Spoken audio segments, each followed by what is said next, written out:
Welcome to the 2026 Wilson County Football Media Days, brought to you by Middle Tennessee Electric. Main Street Media will be bringing you exclusive interviews from coaches, players, and special guests. And now, broadcasting live from Aubrey's Restaurant on West Main Street in Lebanon, here is your host, David Wilson. Good afternoon, everyone, and welcome to Aubrey's Restaurant in Lebanon, Tennessee, the site of our inaugural Wilson County Media Days presented by Middle Tennessee Electric, the company that continues to bring good power to the residents of Wilson County. I'm the Wilson Post and Chronicle of Mount Juliet sports editor, David Wilson, joining you for the second of 3 days here at Aubrey's as we get ready for the fall sports season with our Media Days. Joining me now, Friendship Christian football coach John McNeil. Coach, appreciate you being here on this occasion as we get ready for the high school football season. I appreciate you having us. Appreciate you doing this. Yeah, Coach, kind of just jumping right into it. I remember talking to you at the Titans Media Day at Nissan Stadium about last year, 9-3 season for your group, making it to the Division II quarterfinals where you lose to PCA. You were very candid with me when we talked at Nissan Stadium that you felt like, you as the coach and your assistants could have done a better job in helping you guys get over the hump and advance further in the playoffs. I would love you kind of just to rehash that and just kind of talk about some ways that you guys improved throughout practice and just preparation to help you guys get better for this upcoming season. Man, I don't want to – it's nothing to take away from Providence. I mean, good football team. They deserved everything they got. When I speak of that, I'm talking about as coaches, sometimes we've been doing this a long time and it kind of hit me that there's some things that we needed to look at, needed to change in practice, preparation, just things that we felt like moving forward would make us just a better team.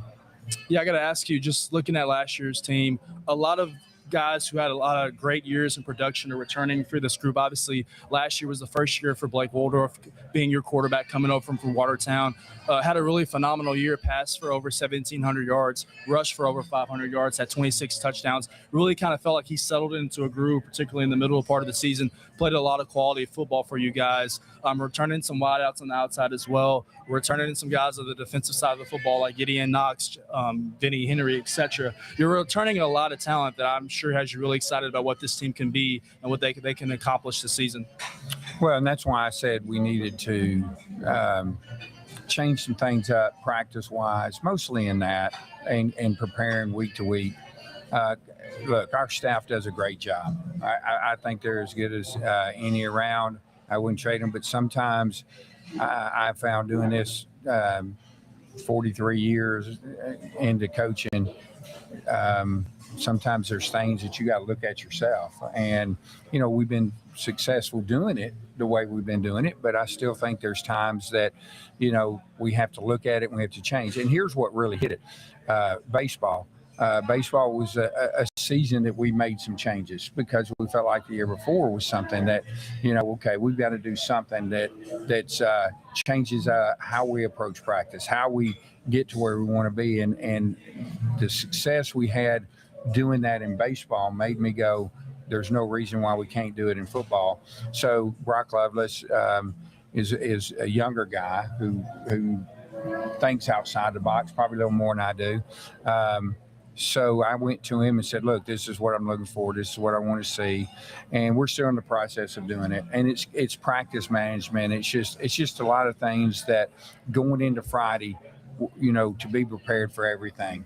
And, week to week, no matter who you're playing. So far, so good. We'll see how it pans out from here on. Yeah, I want to start on the offensive side of the football for you guys. Obviously, I mentioned the quarterback position is so key, particularly at the high school level.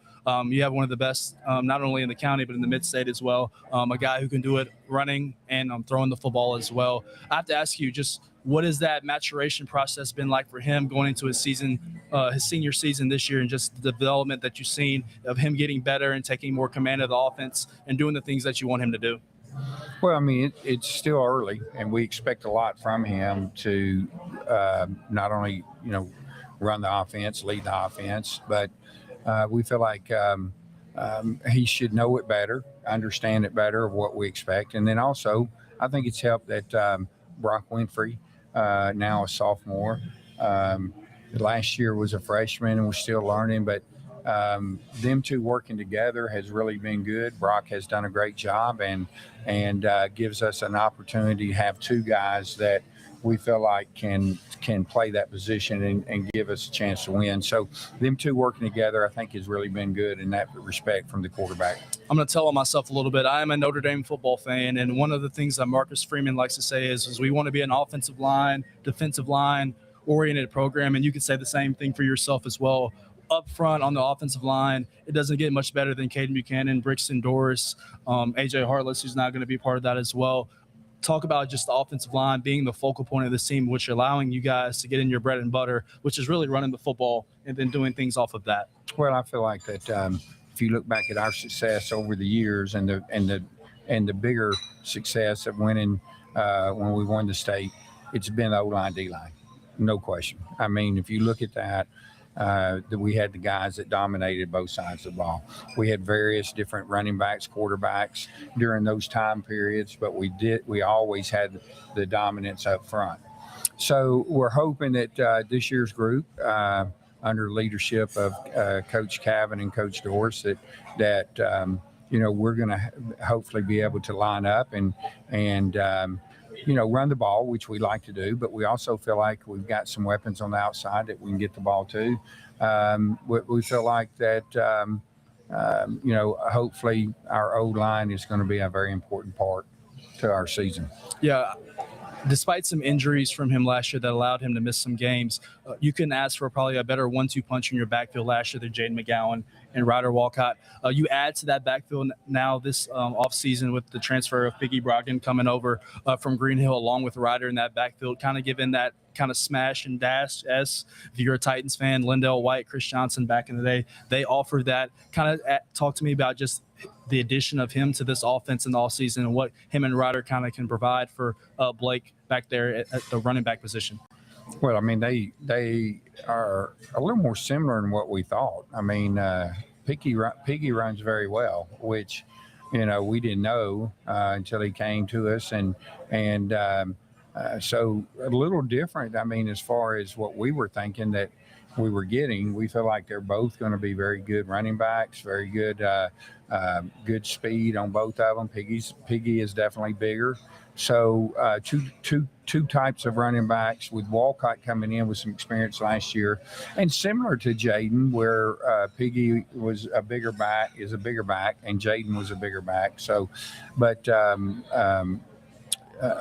we feel like defensively, Ryder's going to be definitely on defense. Piggy will play some there too. So it's going to be needed to have both of them ready. And speaking on the defensive side of the football, I talked to you at Nissan Stadium. A player who probably doesn't hear his name called enough for media throughout the mid-state is Vinny Henry on that defensive side of the football.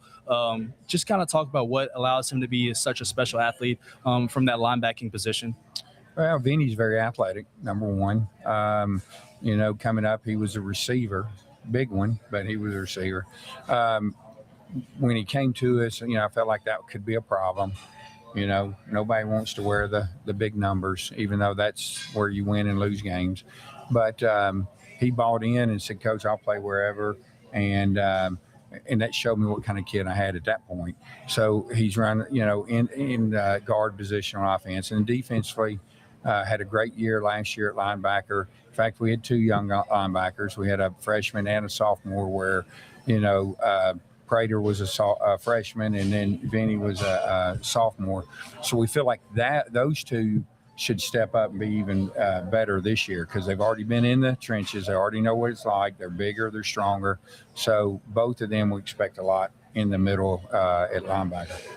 Looking at your schedule for this season, you're going to start the year with 4 straight non-region games to start the year before you dive into Division II A middle region ball. What are you hoping through those first 4 games? Obviously, Trousdale County is going to start things off for you guys. What are you hoping to learn about your group through those first 4 weeks of the season before you dive into region play?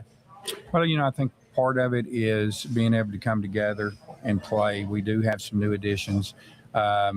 And just trying to mesh in that respect. I mean, practice is one thing, and even scrimmages is another. Game time is totally different. So, hopefully those first few weeks we're able to gel, get, things, because the newer ones are still learning our verbiage and what we talk about and what we expect, and now bringing them into the culture that's already there. I think those first few weeks will be very important for us to gel as a team. Yeah, I asked Coach Gentry this question yesterday with Lebanon. People have kind of circled them as the preseason favorite per se to try to overcome Green Hill and become the region champion and Region 4-6A. People are kind of circling you guys in the preseason as a team that could potentially compete with National Christian for a state championship. How have you guys kind of handled that expectation and that noise per se throughout the offseason? Can't really do a lot about the noise. And I try to talk to the boys. You haven't won anything when you hadn't played a game. So what are we going to do about it? Are we going to listen to it? Are we going to talk? Or are we going to work? And are we going to worry about what we can worry about, which is us? And, that starts this Friday with our first scrimmage.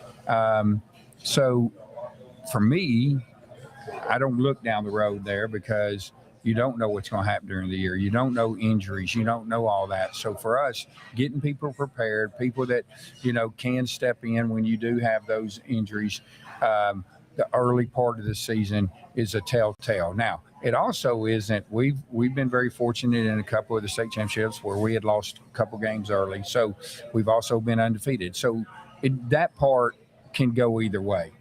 So it's more of what do you learn from those early parts of the season that helps you at the end of it. So we'll see that we, just the gel, get the team to gel, and also just get better each week. Well, Coach, we appreciate you stopping by ahead of a practice day as you get ready for the season. Really appreciate you joining us. Look forward to covering you guys in the next couple weeks. Appreciate it, man. Thank you. All right, we're going to go to a commercial break. Right after this, we'll talk to some of the Friendship Christian players standing by. Stay tuned.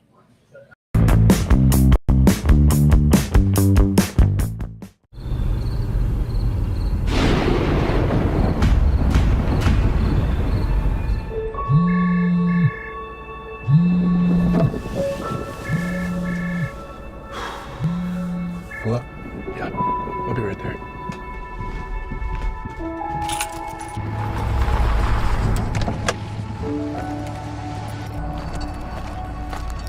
Bad transformer over there. Come on, guys.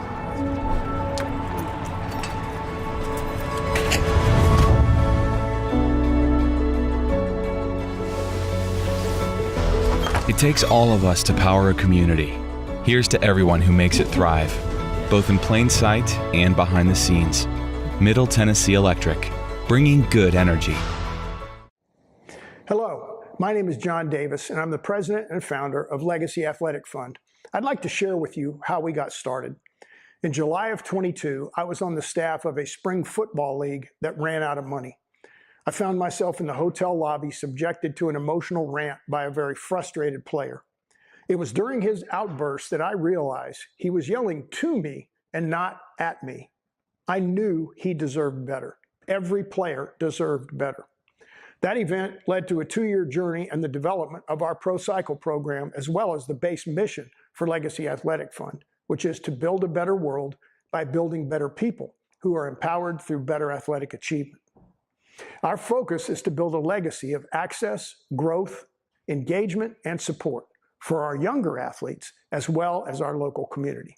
Which leads me to ask, what's your legacy?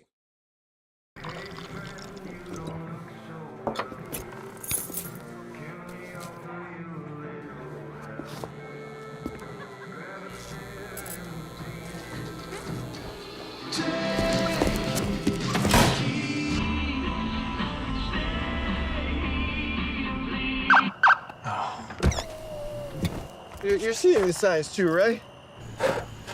What signs?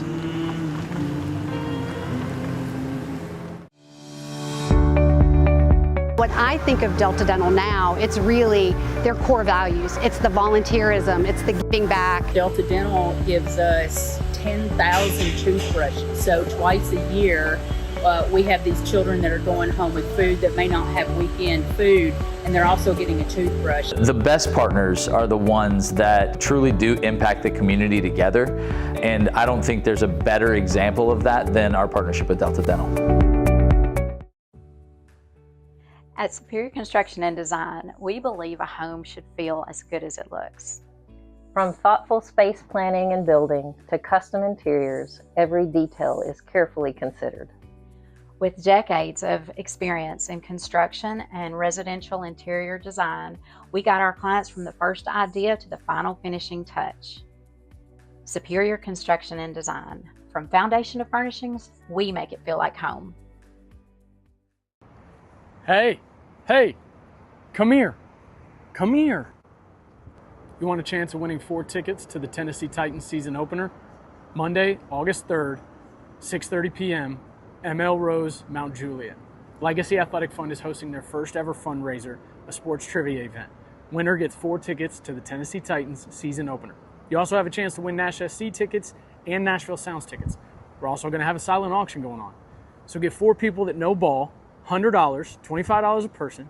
Proceeds go towards funding their first community initiative, a free nutrition program for the general public and local athletes. Come on out for a chance to win.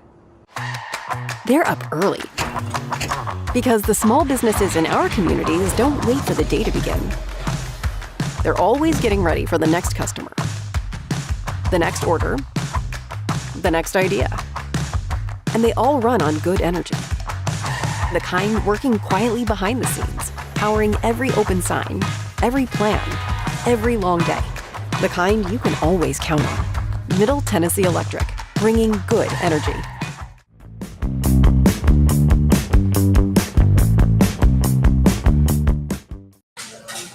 Welcome back into Aubrey's Restaurant in Lebanon, Tennessee, the site of our inaugural Wilson County Media Days presented by Middle Tennessee Electric, the company that continues to bring good power to Wilson County. Joining me now, some seniors on the Friendship Christian High School football team. To my left, sitting in the chair, Senior Carson Moss. To my right, Senior George Dayton. And standing the security in the back, Jackson Pullum on the defense. Guys, appreciate you joining us for Media Day. Carson, I'm going to start off with you.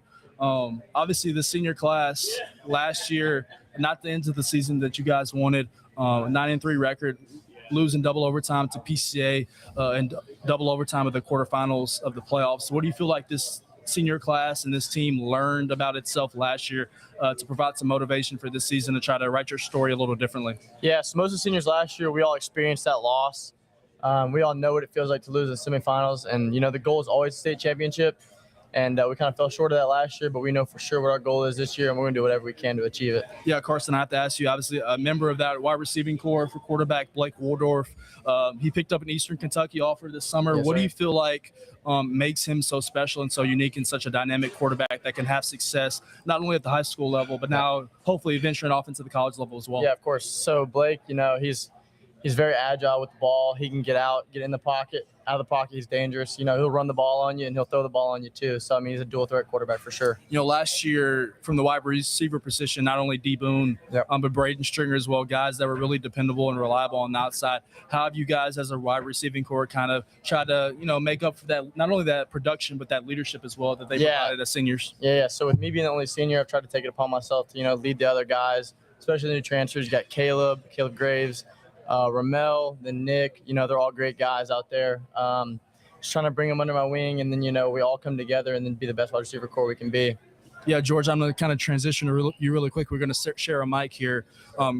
Carson kind of mentioned the host of transfers that have come over to this ball club in the summer. Some guys that have, contributed to other programs in the mid-state at a very high level, particularly on the offensive side of the football. How have those guys kind of gelled with the group and kind of ingratiated themselves into the culture that you guys are hoping to build, which is obviously competing for a state championship alongside a really good team and program with National Christian? I'd like to say that we kind of, once they came in, we all took them in, and we kind of bonded with each other and got that brotherhood going. And I think that's going to be a big, very strong point for us in the season. I think that's going to be a big thing that's going to be able to take us to the next level, to the championship. I was kind of joking with Jason Miller, who's your AD, Coach McNeil last year, just the environment that you guys had last year when you played against Mount Juliet at home was something special. When you have to wheel in extra bleachers when you're playing against a team that's done so much in the county at the 6A level, and for you guys to not only beat them, but to give Coach McNeil his 300th career win that day, kind of just recount how special that was. I remember the game was delayed due to weather from that Friday night. You went over to a Saturday, so you're playing like the big boys for the college on Saturday. Just kind of reminisce on that win for me and to give Coach McNeil 300. How special was that? That was a very, very special win for us. And one thing I got to say, that game was probably the most hyped game of the season. I mean, playing a 6A school, coming from such a small school like a Christian school, playing that 6A team was a very special moment for us, especially for McNeil. Getting that 300 career win was very special to him too, and to the players too. So. Jackson's going to slide in the chair here. Jackson, you're a member of that linebacking core on that defense. As many weapons as you guys have on the offensive side of the football, you could argue that the defense might be the strong suit of this team when you think about guys like Gideon Knox up front, guys like yourself at that linebacking position, along with Vinny as well. What do you feel like makes that defense so unique and so special and will allow you to really, in the playoffs, you want to have a good offense as well, but really the things that wins championships is having a really good defense that you can rely upon. Kind of talk about just that unit overall. I think the unit's gotten way more disciplined, and definitely in the coverage and the aspect of the DBs and the safeties and just the linebackers. I think we played way better physically. I think the physicalness this year is going to be way different. It's going to really show this year and this season, and how we're really going to play against teams this year and how hard we're going to come. And I think mostly it's really just discipline, because last year against PCA, that really got us in that overtime with a back out of the backfield. But it's just those little things while you're tired, that's what we train for in the practices now in the summer in the heat. You have to ask you, I kind of asked it with Carson, and he kind of hit on it a little bit. That was kind of a bone-crushing loss even for me, just sitting there, a double overtime loss. You lose on a 2-point conversion. Do you guys talk about those things, or is that something that we've moved on and turned the page and we're just going to learn from that and moving forward? I think it's something you definitely got to learn from. I think it's something you kind of keep in the back of your mind, but you can't keep it in the future. You know what I mean? You can't think about it. You can't really bring it up until you get back into that point of when we're in the playoffs, when we get back there. I think that's when you start to bring it, and you can't give up then. You got to understand where that motivation comes from and when to bring it back out. Yeah, I asked Coach McNeil this question and just kind of closed in with him. I'm going to ask it to you, Jackson. People are kind of circling you guys like they were last year as a team that can contend with a really good National Christian team that's won back-to-back state championships. How have you guys kind of embraced that, but also handled the kind of the noise that comes from the public with that, of guys, kind of pointing you as the team that can potentially unseat them and get it done? I think that amps me up and the team up. I think that's something that really hypes the team up bringing into this season, because I like having a target on our back and I like being the underdog. It's always better to be there, and it's always just everybody's counting down on you, and it's just being able to show out in front of everybody when nobody believes in you and really show them. That's what it's all about. Well, fellas, we appreciate you joining us just for a little bit of time ahead of practice today. I know we kept you out of the heat a little bit. Yes, sir. I appreciate you joining us for the first Wilson County Media Days, and good luck in the season, and we'll see you guys soon. Yes, sir. Thank you. All right, coming up after this commercial break, Friendship Christian offensive coordinator Brock Lovelace is going to join us. We're going to talk some X's and O's on the offensive side of the football right after this. So stay tuned on the inaugural Wilson County Media Days presented by Middle Tennessee Electric.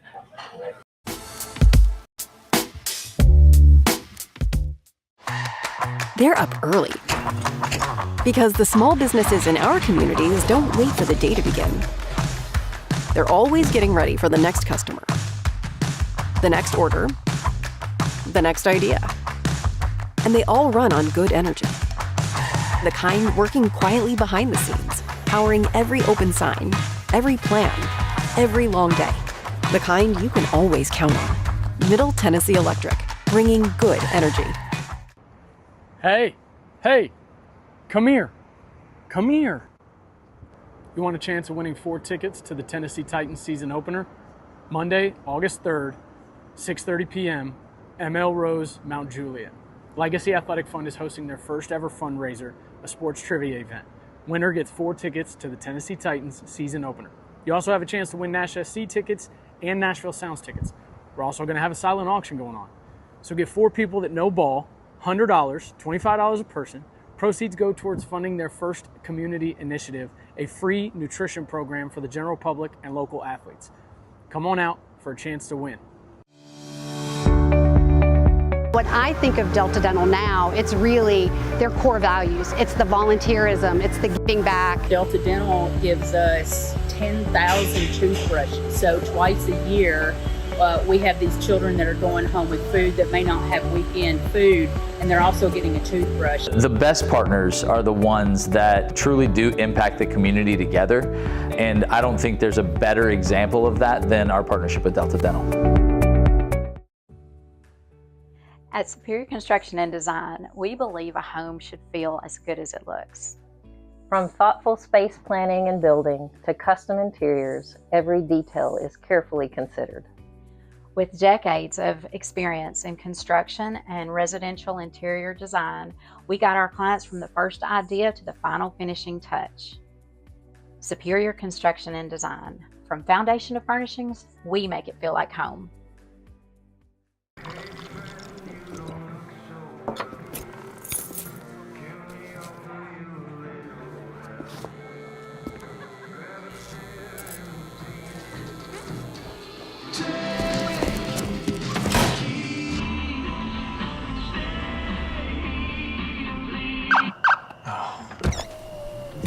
You're seeing the signs too, right?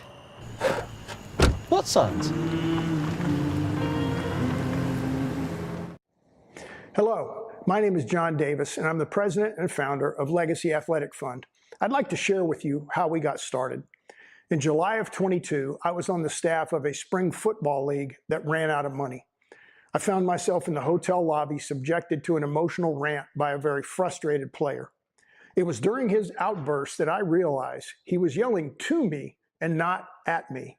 I knew he deserved better. Every player deserved better.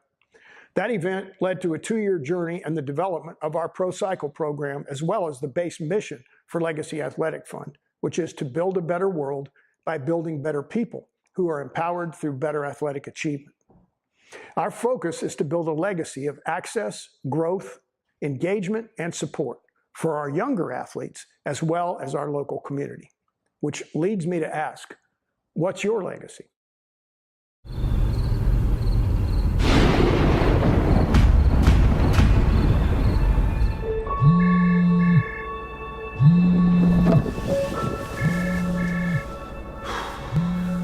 Hello?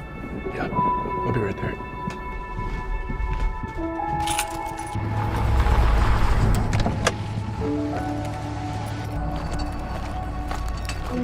Transformer over there. Come on, guys.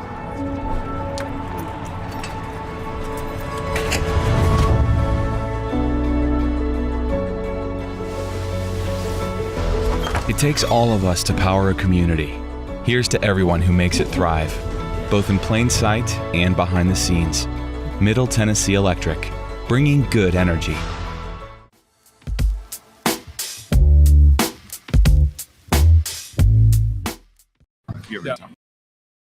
Into Aubrey's restaurant in Lebanon, Tennessee, site of our inaugural Wilson County Media Days presented by Middle Tennessee Electric, the company that continues to bring good power to the residents of Wilson County.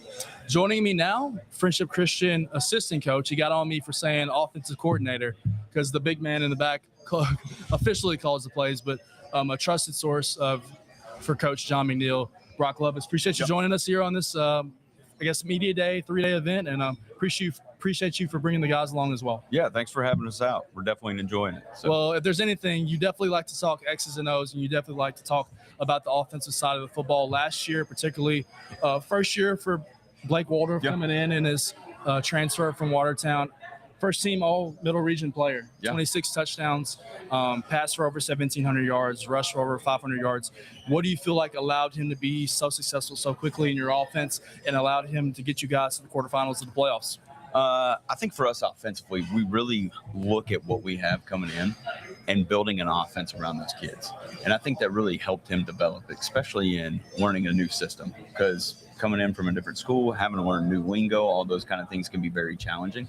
But simplifying it for him And for the offense as a whole, just to make him successful, I think it's very beneficial for us. Yeah, I got to ask you, obviously, when you're coming off a successful junior year like that for him, and the summer you pick up a Division I offer from Eastern Kentucky, he wants to continue to take his game to the next level and be a potential Mr. Football finalist kind of player for the state, have an impact and lead this team, potential state championship game, and hopefully a state championship win.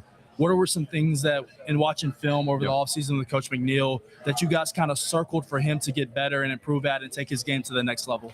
Yeah, the big thing, I think one thing we're working on is staying in the pocket a little bit longer and just trusting that offensive line, because you got a heavy senior offensive line coming back, right? And really studying the game, breaking the game down, understanding where the safety's at, understanding how defenses are aligning and those kind of things to make him a better quarterback, right? And to kind of up in the level of play as we continue on through practice. So really ramping it up and hiring those expectations for him. Yeah, you mentioned the guys on the offensive line. We can jump right there. I don't know if you can ask for better leadership, no matter of grade. Obviously, they're upperclassmen on this team than Brixton Doris and Caden Buchanan, guys who are really going to anchor this team not only on the offensive side of the football, but defensive line as well. They can do that as well with their abilities. What kind of leadership do they provide for this team, particularly up front, which is so much needed in the high school game? Yeah, one, they provide a lot of experience. And I think O-line, D-line is really where you're going to win football games. You're going to win in the trenches. And I know Coach McNeil probably talked about that a lot too. Having them as leaders and them stepping up really even helps the younger kids out, right? Especially because they're going to look up to them first because they're a lot of the bigger guys. So that's very beneficial to us offensively and also defensively. Caden announced his commitment to Virginia Tech throughout the summer. How important was that for him just to kind of, get that weight off his shoulders, per se, going into his senior year to allow him to play the best kind of football that he wants to be? Yeah, I think it was a really long recruiting process for him, especially in just the travel, going to camps, everything that he needed to go to. But I think being able to solidify that commitment, step back, get a fresh breath of air, kind of just allows him to focus on senior year and what we need to do to win a state championship. Yeah, I kind of talked with Coach McNeil. When you look at that running back room last year, obviously you had to love, despite Jaden being hampered by some injury a couple games, what him and Ryder were able to provide for you guys last year. The rich kind of get richer now that Piggy Brogdon comes over from Green Hill. I think people will be surprised. You look at his size and his speed. He's got some wiggle to him, too. And now you add him in there with Ryder. I know that has to be really having you guys salivating about being able to run the football, which is something that you want to be able to do in November in playoff time. And when it's cold, particularly with your offensive line, is you want to be able to lean on people. So kind of talk about the addition of Piggy and what he brings alongside Ryder. Yeah, I think it's been great for us. And it kind of goes back to what we do offensively is build around what you have. And I think just going through that evaluation process over this summer and seeing what we got has really helped us. And now we're just trying to tune in practice-wise of how do we get better at that? Because if we can get better at that with our running backs and our O-line, we can rely on that come playoff time. Yeah, Blake's going to have some new weapons on the outside, obviously with the graduation of Braden Stringer, who did a lot for you guys on the outside. The leadership of D. Boone, who's been a multi-year starter for you guys, done a lot of good things. That wide receiving room is going to look a little different. We saw some guys who have come in and stopped by this desk that are going to be a part of that. Also some transfers as well that are going to play their name into that mix. Kind of talk about that wide receiving group as a whole. Some guys that we can look forward to seeing on Friday nights and what they provide for Blake on the outside. Yeah, I think one thing that we've done this summer is we've done the 7-on-7 tournaments. We went to Riverdale and Eastern Kentucky invited us up there to go up there. And I think that's kind of helped us from a team bonding perspective and also chemistry within that room. And it's helped Blake out with timing, right? And then learning the lingo for them, because like you said, we have a lot of newcomers in. So them learning the lingo, the terminology, how we call plays has really benefited us, especially these last couple of weeks. Yeah, we mentioned those newcomers. I talked to Coach McNeil at the Titans media today at Nissan Stadium. He said that those guys kind of add an element to this team that was kind of missing last year, and that's some speed on the outside. How important is that? Obviously, you guys, you mentioned you want to be an offensive line, defensive line centric program, but how important it is also to have that speed on the outside that you can beat guys over top and allow Blake to throw the football down the field. Yeah, it definitely helps, especially if, we do have a very good running game. People start filling in the box. We can take our shots over the top when we need to. For them being as fast as they are and bringing in that speed is definitely going to help us out. Yeah, Coach McNeil kind of credited you. Obviously, you guys made some changes just in your preparation, with the way you practice, the way you script things throughout the week. He kind of mentioned, last year, leading up to the quarterfinal against PCA, he had it on his practice agenda to work on two-point plays, conversions, both offensively and defensively. He didn't get it throughout the week, and that's kind of the thing that the game ended on, right? Yeah. Not being prepared for that. He credited you just kind of, I guess, adopting a different philosophy, how you can prepare throughout the week. Kind of talk about that and what allowed you to, get that thought process to improve in the offseason. Yeah, I kind of brought the philosophy over when I was at Cumberland to here, kind of bringing the college practice atmosphere where everything's on a timer, everything's on a buzzer. So we have efficiency as we're going and just really organizing it before we get out there, right? And we kind of know what we're looking for, and we can go back and watch the film and build it into the next day to be able to make those improvements. But while we're out there, the kids are running around, they're nonstop. There's not a lot of standing around, and we're getting water breaks while we are in our drill that we're in, and we're moving. So that's kind of been very beneficial to us because the guys are getting conditioned during that practice part, and we're going to need that when we get deeper into the playoffs. Yeah, I'm going to ask you, I asked this question to a couple of assistant coaches yesterday. Obviously, you're primarily on the offensive side of football, but you have a great feel of what's going on the defensive as well. Obviously, you have a lot of household names on your team, a lot of star players that are going to make their impact on Friday night. Tell me about a guy who's maybe not being talked about in the media, a guy that's not has a bunch of offers or is committed somewhere, that on a Friday night in week 8, week 9, week 10, when you're playing against National Christian, is going to make a play that's going to be a difference in a game for this team. Yeah, well, obviously there's a lot of guys to name. One that comes to mind is Gideon Knox. I think he's got a really strong motor and a knack for the football, especially D-line.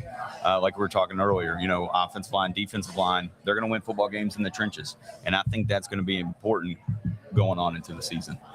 Well, Coach, we appreciate you taking some time and stopping by on a hot Tuesday afternoon. I know you guys are about to go out to Pirtle Field and get some practice in. We appreciate you joining us and bringing the guys by, and good luck in the season. We'll look forward to seeing you in a couple weeks. All right. Thank you. I appreciate you. Appreciate it, man. After this commercial break, Friendship Christian Athletic Director Jason Miller is going to stop by to close out their hour. Stay tuned.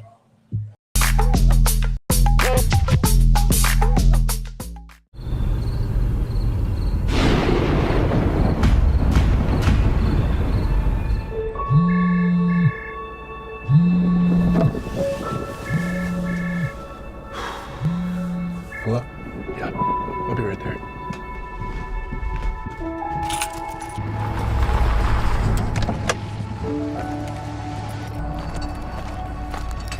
Bad transformer over there.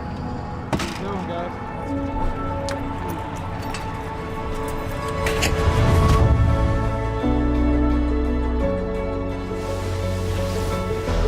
It takes all of us to power a community. Here's to everyone who makes it thrive, both in plain sight and behind the scenes. Middle Tennessee Electric, bringing good energy. Hello, my name is John Davis, and I'm the president and founder of Legacy Athletic Fund. I'd like to share with you how we got started. In July of 22, I was on the staff of a spring football league that ran out of money. I found myself in the hotel lobby subjected to an emotional rant by a very frustrated player. It was during his outburst that I realized he was yelling to me and not at me. I knew he deserved better. Every player deserved better. That event led to a 2-year journey and the development of our Pro Cycle program, as well as the base mission for Legacy Athletic Fund, which is to build a better world by building better people who are empowered through better athletic achievement. Our focus is to build a legacy of access, growth, engagement, and support for our younger athletes, as well as our local community. Which leads me to ask, what's your legacy?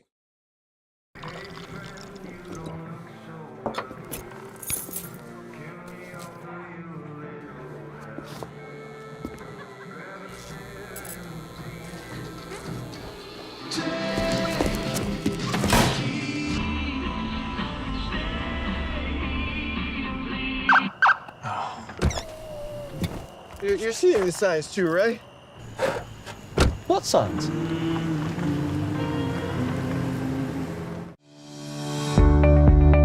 When I think of Delta Dental now, it's really their core values. It's the volunteerism, it's the giving back. Delta Dental gives us 10,000 toothbrushes. So twice a year, we have these children that are going home with food that may not have weekend food, and they're also getting a toothbrush. The best partners are the ones that truly do impact the community together, and I don't think there's a better example of that than our partnership with Delta Dental. At Superior Construction and Design, we believe a home should feel as good as it looks. From thoughtful space planning and building to custom interiors, every detail is carefully considered. With decades of experience in construction and residential interior design, we got our clients from the first idea to the final finishing touch. Superior Construction and Design. From foundation to furnishings, we make it feel like home. Hey, come here. You want a chance of winning 4 tickets to the Tennessee Titans season opener? Monday, August 3rd, 6:30 p.m., ML Rose, Mount Juliet. Legacy Athletic Fund is hosting their first ever fundraiser, a sports trivia event. Winner gets 4 tickets to the Tennessee Titans season opener. You also have a chance to win Nash SC tickets and Nashville Sounds tickets. We're also going to have a silent auction going on. So get 4 people that know ball, $100, $25 a person. Proceeds go towards funding their first community initiative, a free nutrition program for the general public and local athletes. Come on out for a chance to win. They're up early because the small businesses in our communities don't wait for the day to begin. They're always getting ready for the next customer, the next order, the next idea. And they all run on good energy. The kind working quietly behind the scenes, powering every open sign, every plan, every long day. The kind you can always count on. Middle Tennessee Electric, bringing good energy.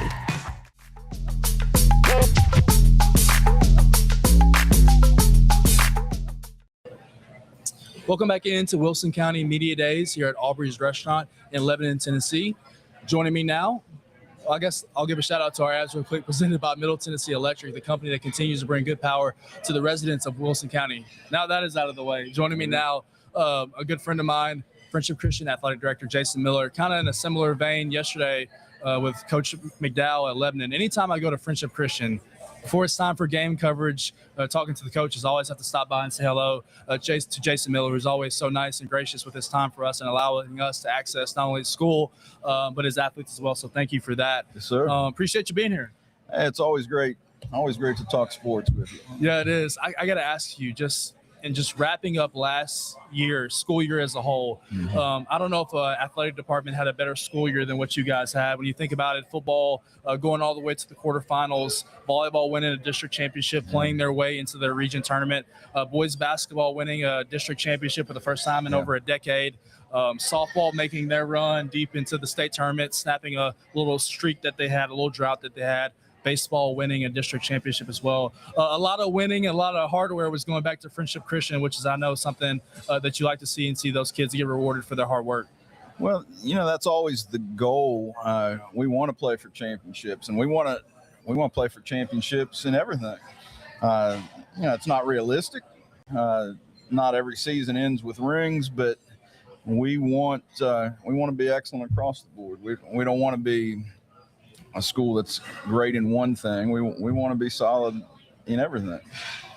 That's just mentioned in the team sports. I think about you had a wrestler make it to the final day of wrestling. I believe you had a golfer as well, a tennis player as well. So just all across the board, a really good overall athletic year for your programs. Yeah, we ended the year not just with baseball and softball, but a tennis state semifinalist in Sarah Skelton. So. That's just our goal. We've got a lot of state championships, but to me, the best thing about that is that they're in so many different sports, maybe 8 or 10 different sports. So, yeah, I got to mention, you mentioned just the amount of state championships that Friendship Christian has. A person who has been there that outdates all of us is Coach McNeil, who not only does it for football, as we just got done talking with him, 4 state championships there, obviously with the baseball program as well, and hoping to lead them back to glory as well. When you have somebody like that who is invested in high school athletes for such a long time, invested in the Wilson County community for so long, how is it important for him to kind of be the straw that stirs the drink, per se, with those 2 sports, and really just the athletic department overall? Yeah, I mean, so many of our teachers, so many of our coaches have been there for so long.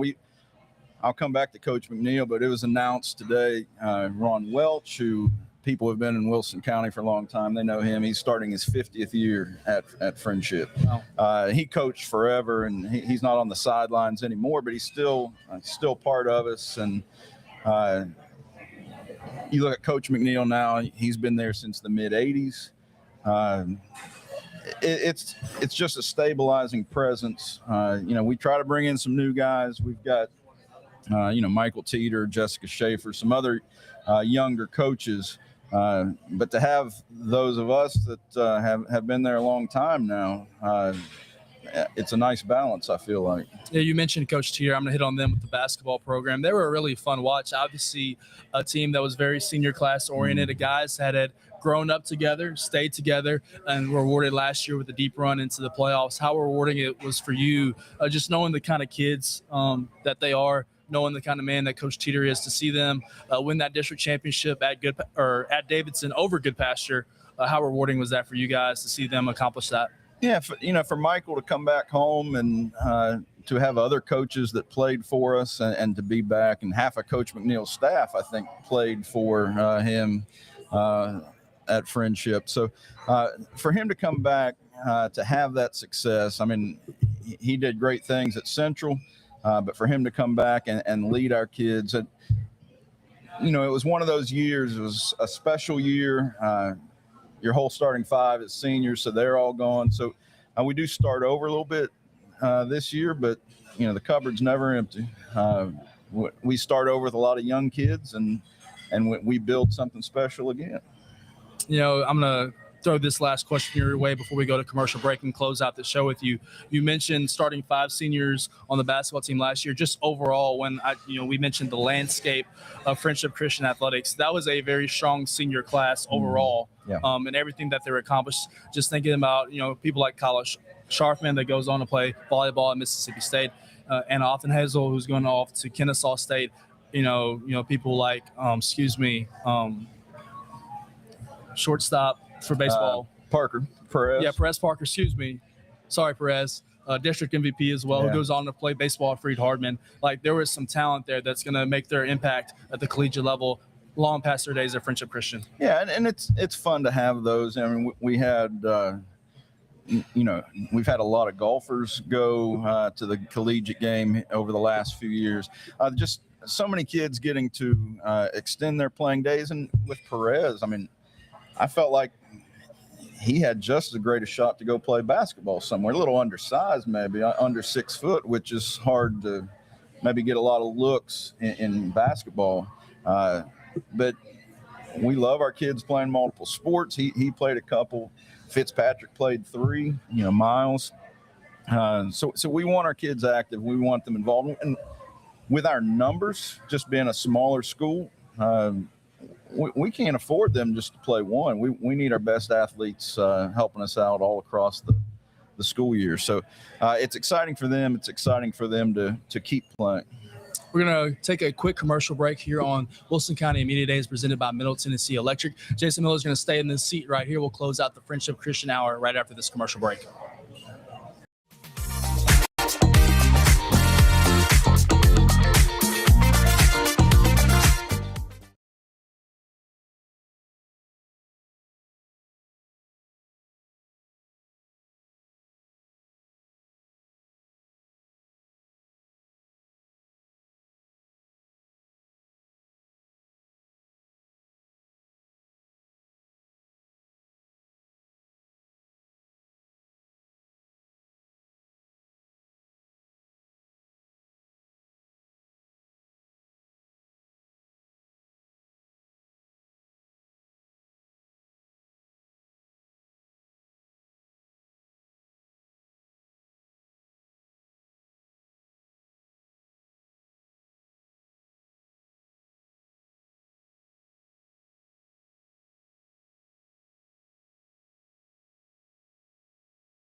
Welcome back into Aubrey's Restaurant in Lebanon, Tennessee, site of our inaugural Wilson County Media Days, presented by Middle Tennessee Electric. I'm David Wilson, sports editor for the Wilson Post and Chronicle of Mount Juliet. This is Friendship Christian Athletic Director Jason Miller joining us for a second segment as we close out the Friendship Christian segment. Special thanks to Coach John McNeil for stopping by earlier this hour. We also talked to Friendship Christian assistant coach Brock Lovis, along with some standout Friendship Christian players that you're going to see on the gridiron this fall. George Dayton, Carson Moss, and Jackson Pullum. Thanks to those guys for hanging out. Watertown is on the on-deck circle. We're looking forward to talking to Coach Gavin Webster and his crew, in addition to first-year Watertown basketball coach Seth Price. So stay tuned for that at the next hour. Coach Miller, continuing this segment as we kind of wrap up the show, you talked about the growth that you guys want to have at Friendship Christian this year and moving forward. This offseason, I guess in the summertime, the TSLA passed, I guess, a new kind of rule per se about one-time transfers in the area. How do you feel like that is going to affect your program, obviously it being a smaller school in Division II Single A in the years to come? Yeah, it's tough to say how it will affect it. We haven't seen a lot of kids, but we feel like the kids that have come our way through that will make an impact.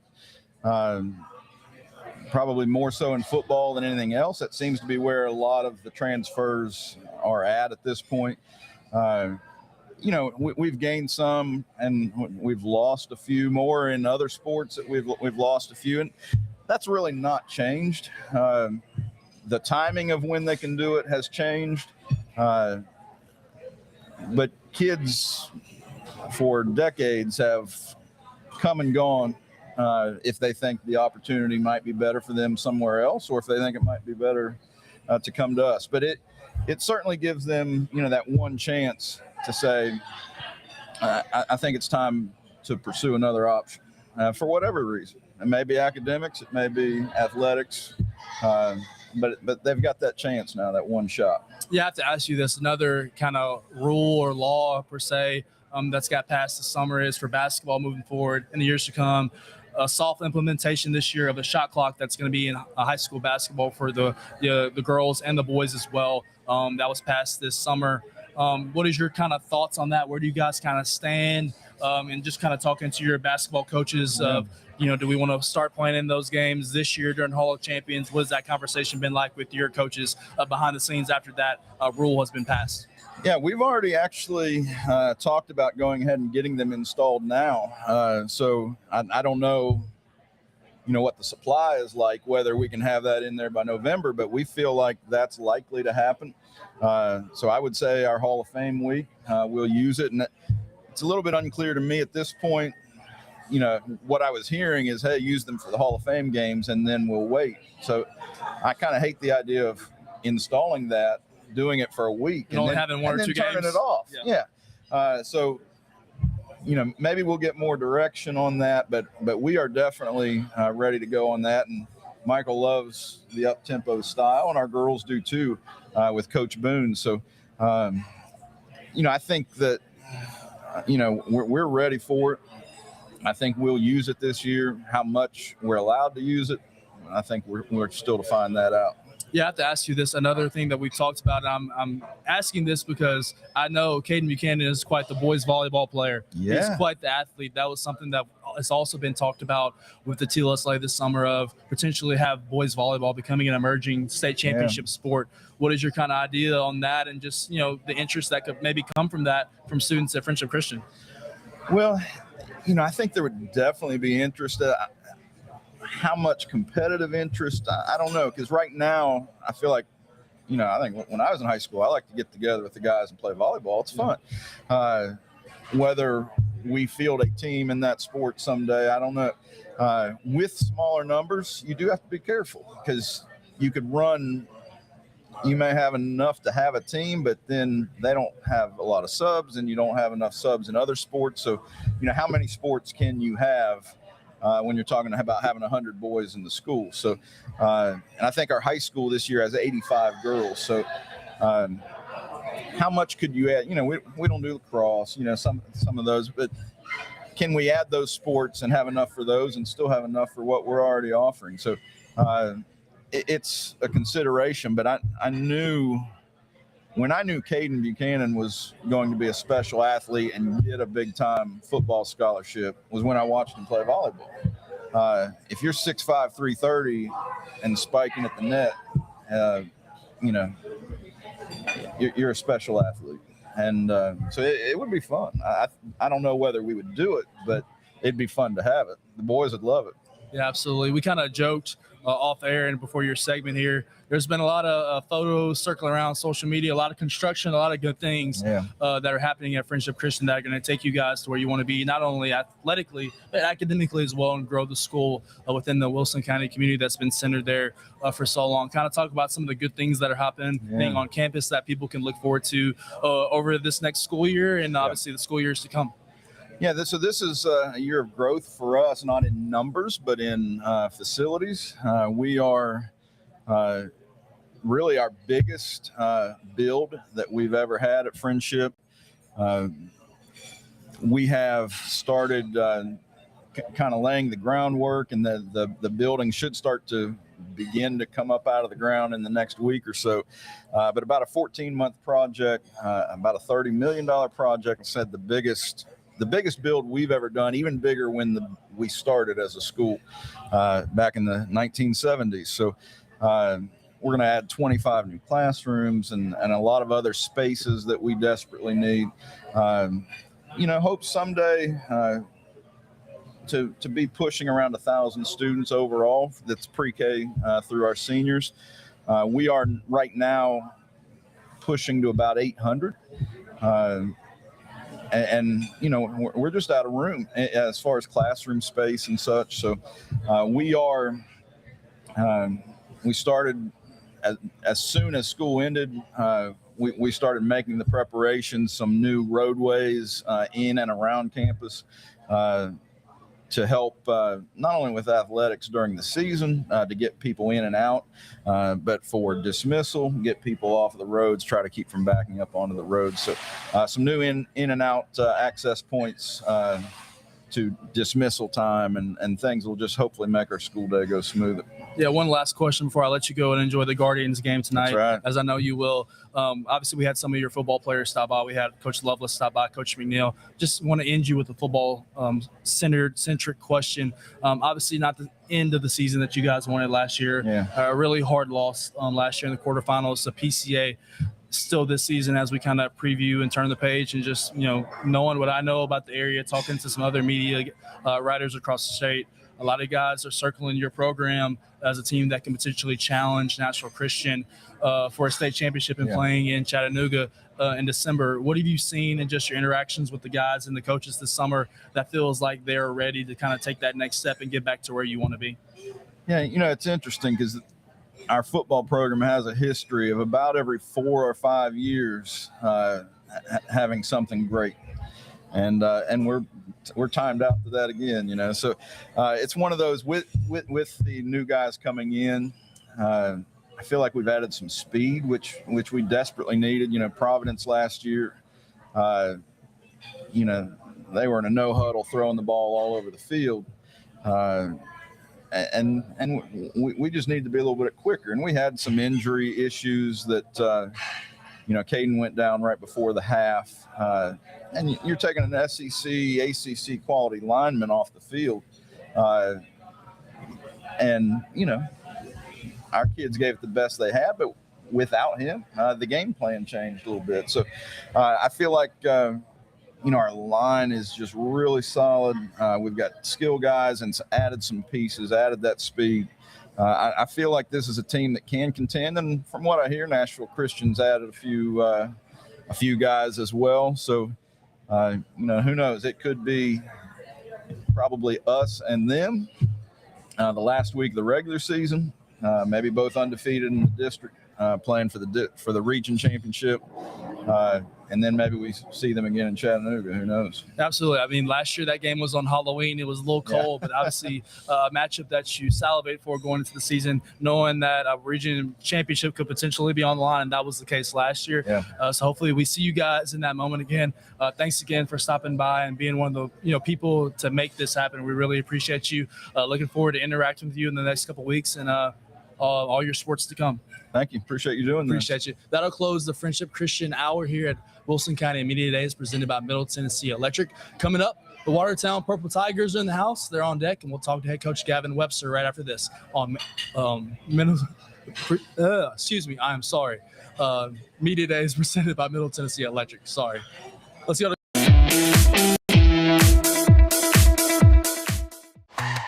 They're up early because the small businesses in our communities don't wait for the day to begin.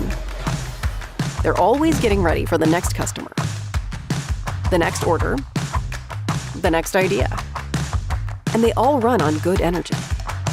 The kind working quietly behind the scenes, powering every open sign, every plan, every long day. The kind you can always count on. Middle Tennessee Electric, bringing good energy. Hey, come here. You want a chance of winning 4 tickets to the Tennessee Titans season opener? Monday, August 3rd, 6:30 p.m., ML Rose, Mount Juliet. Legacy Athletic Fund is hosting their first ever fundraiser, a sports trivia event. Winner gets 4 tickets to the Tennessee Titans season opener. You also have a chance to win Nash SC tickets and Nashville Sounds tickets. We're also going to have a silent auction going on. So get 4 people that know ball, $100, $25 a person. Proceeds go towards funding their first community initiative, a free nutrition program for the general public and local athletes. Come on out for a chance to win. What I think of Delta Dental now, it's really their core values. It's the volunteerism, it's the giving back. Delta Dental gives us 10,000 toothbrushes. So twice a year, we have these children that are going home with food that may not have weekend food, and they're also getting a toothbrush. The best partners are the ones that truly do impact the community together, and I don't think there's a better example of that than our partnership with Delta Dental. At Superior Construction and Design, we believe a home should feel as good as it looks. From thoughtful space planning and building to custom interiors, every detail is carefully considered. With decades of experience in construction and residential interior design, we got our clients from the first idea to the final finishing touch. Superior Construction and Design. From foundation to furnishings, we make it feel like home.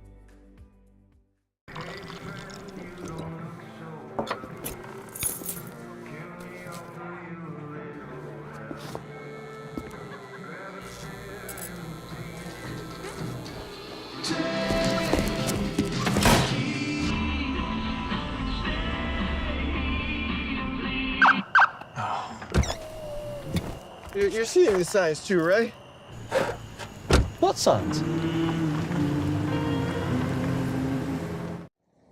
Hello, my name is John Davis, and I'm the president and founder of Legacy Athletic Fund. I'd like to share with you how we got started.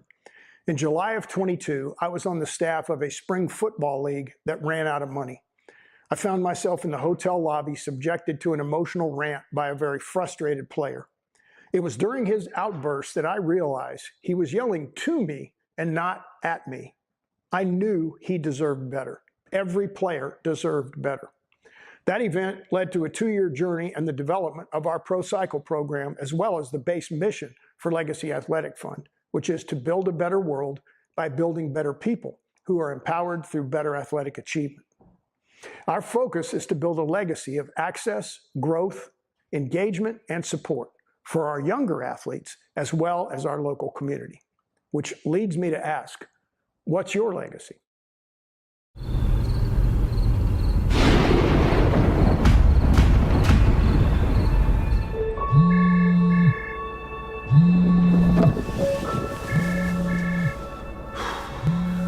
Hello?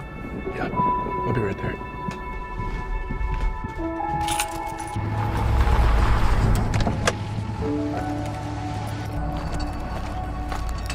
Bad transformer over there. Come on, guys.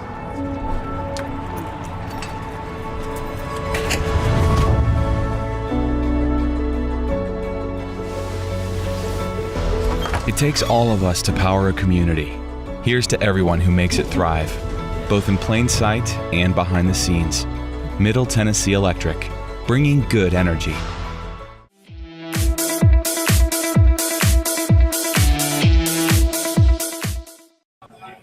Welcome back in the Wilson County Media Days presented by Middle Tennessee Electric, the company that continues to bring good power to the residents of Wilson County. Final hour of our show, final hour of our second day of Media Days, and closing us out is the Watertown Purple Tigers. On the on-deck circle at the end of the show is first-year Watertown basketball coach Seth Price. But joining us now to kick off the hour, longtime Watertown football coach Gavin Webster. Coach, I appreciate you joining us on a hot summer day in Lebanon. Hey, glad to be here. Appreciate y'all inviting us. Coach, long time at Watertown. Just kind of talk 143 wins now have added up for your career.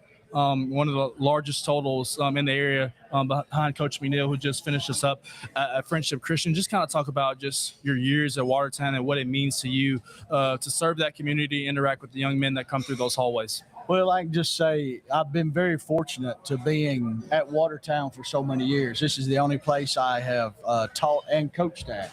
I started in 97, starting on year 30 right now. So, the community is a great sport community. They will come out and support football. They're going to support basketball, whatever sport it is. And we got a great community that supports all of our young ladies and young men. And it's just very fortunate to be able to be at a place for such a long time. Yeah, just kind of jumping into last year's team. Obviously, last year was a reclassification year for the state overall. You were in Region 4-3A, a 5-6 record for you guys, exited in the first round of the playoffs. You guys played in so many one-score games last year. I think I added up 6 one-score games that you guys played throughout the whole season, a 2-4 record in those. A lot of close ball games, a kick here, a pass here, a run here. Just kind of talk about that season and what you kind of learned about your team and just watching the tape after the end of the season. Well, after you reflect back on the season, you wish there was a few things that we could have accomplished a little bit more. Like you said, we had 2 or 3 games there within one score. Like I said, a pass here, a kick there. The team grew. We had a first-year quarterback in Garrett Davis. He improved each and every game, and it was really good to see his growth throughout the year. And we had some fine seniors, that led that football team last year, and they very well, we started out 0-2 last year and then come back and beat a DeKalb team and then beat a very good Giles County team to go 2-2, and then I think we beat White House Heritage was our next win. So we started out 3-2 there. Started out 4-2. You won 4 in a row. Yeah, 4 in a row right there. And, it was just, just to see their leadership and to see the growth of our team. We had a few things to happen to us there on the back end of the season, with the White House, with the Liberty Creek game. We gave up some plays on kick return. It really cost us, but we were still in that game at the whole time. So, it was a good year, but tough year. If that makes any sense. Yeah, absolutely. You mentioned your quarterback, Gary Davis, standout on the offensive side of the football, standout on the defensive side of the football as well. Just looking at his stats from last year, passed for just shy of 1,400 yards, led all of Wilson County with 981 yards rushing as a quarterback, 30 total touchdowns, and then defensively wins Defensive Player of the Year for your region, over 100 tackles, and an interception. What allows him to be so dynamic as an athlete, as a playmaker? Obviously, he plays other sports as well at the school. What allows him to be such a special athlete for you guys? Well, Garrett is one of those guys that's just he's extremely high strong. He's just very active, and sometimes we try to tell him, as a quarterback, sometimes you don't want somebody. Yeah. I think he plays at a 10. He plays like he plays defense at quarterback. And sometimes you want that quarterback to play more he probably needs to play like a 7, but it's hard for him to transition. He's just, he studies football. He loves football. He did what we asked him to do, and we put a lot on his plate last year. And for this young man to accomplish what he did on both sides of the ball last year I thought it was just outstanding. He had some good teammates around him. He had some receivers to throw to. He had some guys up front on defense to help him out, where he can make plays. And, he's a great competitor.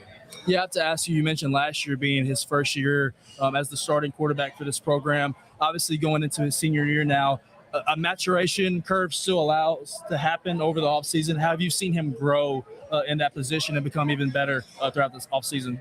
I think there's still some growth there to be had, because it's just never, the door's always revolving because defenses changes, and we study them, and we're trying a few new things with him a little bit more this year. So we'll see how that growth, but I think he's got plenty of room to, I'm not saying he's got a lot of room to grow, but, you're always trying to improve and always trying to get better.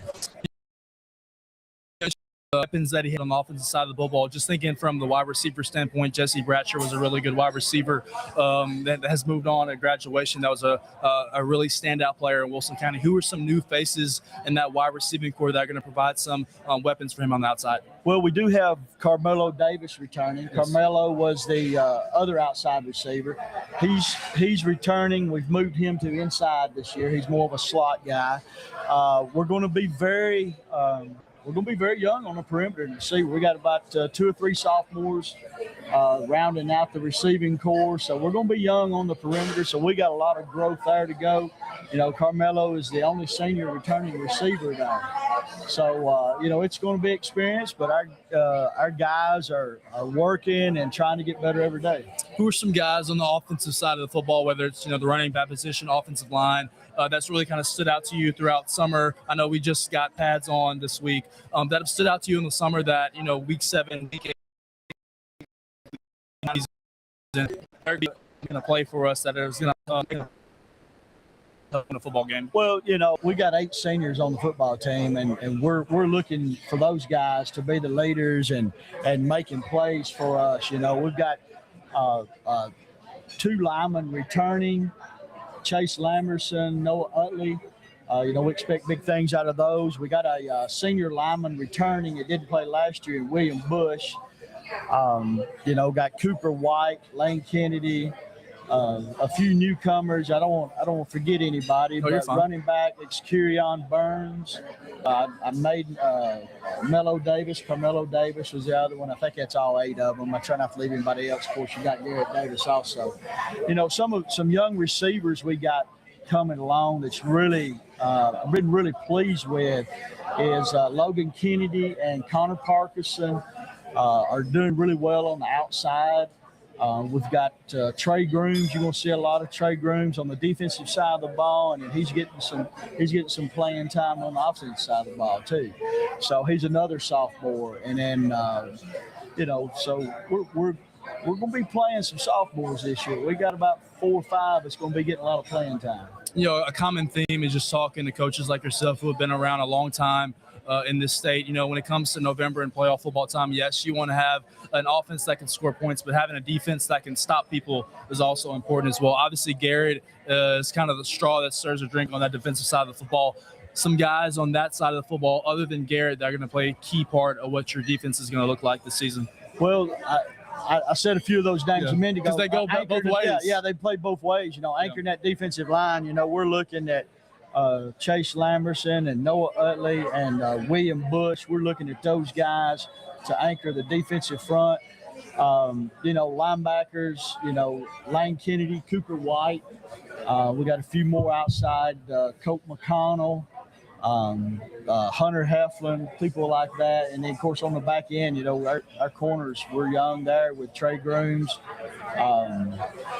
Wrigley Burris, and then, of course, you got Garrett Davis and Logan Kennedy in the back. So, I named off about 3 or 4 sophomores playing on the back end, and we're going to be heavy front with some juniors and seniors up front. So, those guys are going to have to anchor that defense. Coach Dedman does a great job. Him and Coach Jennings do a great job getting our guys. They study film and getting our guys in place to make plays. So it's real fortunate to have both of those guys as defensive coaches. I have to say this. I love absolutely your schedule. If you love rivalries, your first 2 games definitely give you that when you're playing against Smith County, when you're playing against Gordonsville. What are you hoping to learn in those first 2 games against 2 historically good programs, 2 quality teams? What are you hoping to learn about your team as you kind of get into the meat of your schedule in that 4-game run where you guys went your run last year? Well, I mean, we're going to learn a lot about our team right there, So We're just basically, like you said, you got two good programs in Smith County and Gornsville. They've been around forever. We've played them for a long time. We played Gornsville just year in and year out. We finally got Smith County back on the schedule last year. It's just two good rivalries. We're all three are community high schools, and we want to keep that rivalry going. Compete. That's the main thing that we talk about all the time. We got to get out and we got to fight. We got to compete, and that really shows you what kind of team you're going to have. We've got Upperman this Friday. We talked about that. They're predominantly a powerhouse in the 4A, and that's a good measuring stick for us Friday to kind of see, okay, this is where we're at. This is what we need to work on. But we're going to get that same thing. Whether we win or lose against Smith County and Gornsville, we're going to walk off on the field on Friday night, and we're going to say, okay, this is what we got to work on. We got to continue to working on. We want to win and hope we do, but it's just a good measuring stick to kind of see where we're at. You guys play at a really good region. When you think about Sequatchie County, you think about Cascade, Community, Giles County, a lot of quality opponents there that test you in a variety of different ways, both offensively, defensively, with the different schemes and looks that you have. Just kind of talk about what it's like to compete in your region. Obviously, you guys did it last year, second year of a 2-year cycle. What do you feel like some challenges that those teams present? And just looking forward to that. Yeah, you talk about that region. You got, Giles County, who's always been just a great football program. Sequatchie County is also a great football program. And then, we've had this, I guess you could say we've had this kind of rivalry with Forest for several years. Yeah, I'm sorry I mentioned them. Yeah, we were in the same region down in 2A for several years. And then, they got moved out or we got moved out. We didn't play it, and we got them back on the schedule. Well, got them back on the schedule. We got back in the same region, So, they do a great job there. Cascade's coming along. You got Community. It's just a tough region. And then, let alone the travel. You got almost a 2-hour drive to Giles County this year. Fortunately, we got Sequatchie coming to us. So that makes things a little bit better. I have to ask you this. We kind of talked about this before we went live for this segment. I know that you're a proud former coach this school year as well. Obviously, Seth Price, 3 sports star at Watertown, baseball, football, basketball as well. I'm pretty sure he could paint your fence. He could do it all when he played back in the day. Obviously, you're his former coach on the football field. Just got announced this offseason as a first-year head basketball coach on the boys' side.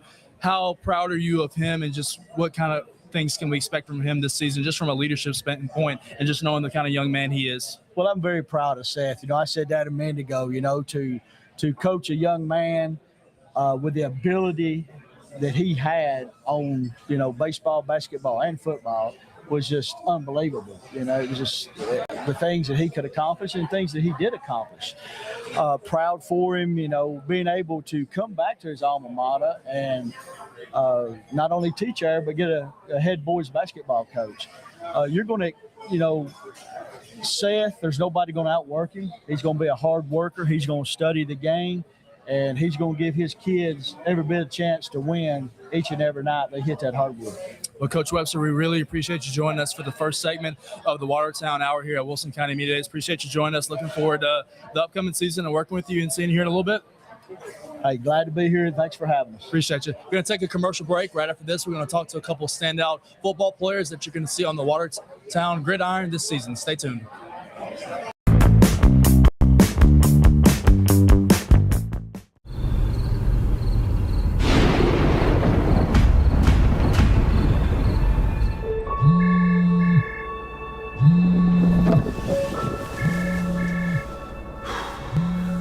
Hello? Yeah, I'll be right there.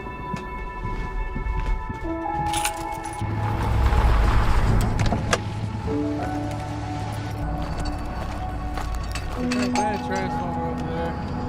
Come on, guys.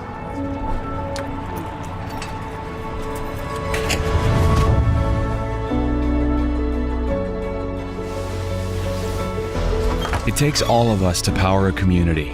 Here's to everyone who makes it thrive, both in plain sight and behind the scenes. Middle Tennessee Electric, bringing good energy. Hello, my name is John Davis, and I'm the president and founder of Legacy Athletic Fund. I'd like to share with you how we got started.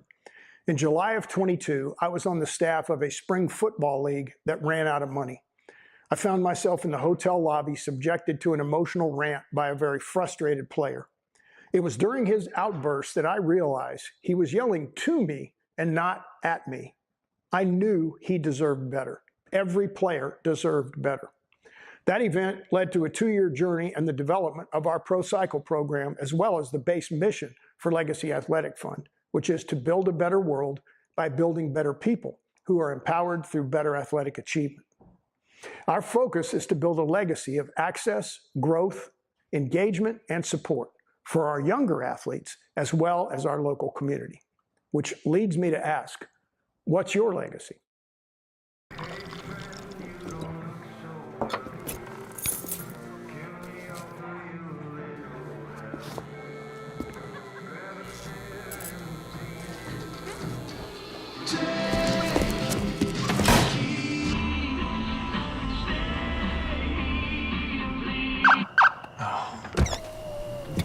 You're seeing the signs too, right?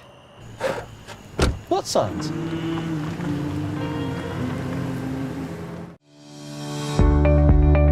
What I think of Delta Dental now, it's really their core values. It's the volunteerism, it's the giving back. Delta Dental gives us 10,000 toothbrushes. So twice a year, we have these children that are going home with food that may not have weekend food, and they're also getting a toothbrush. The best partners are the ones that truly do impact the community together, and I don't think there's a better example of that than our partnership with Delta Dental.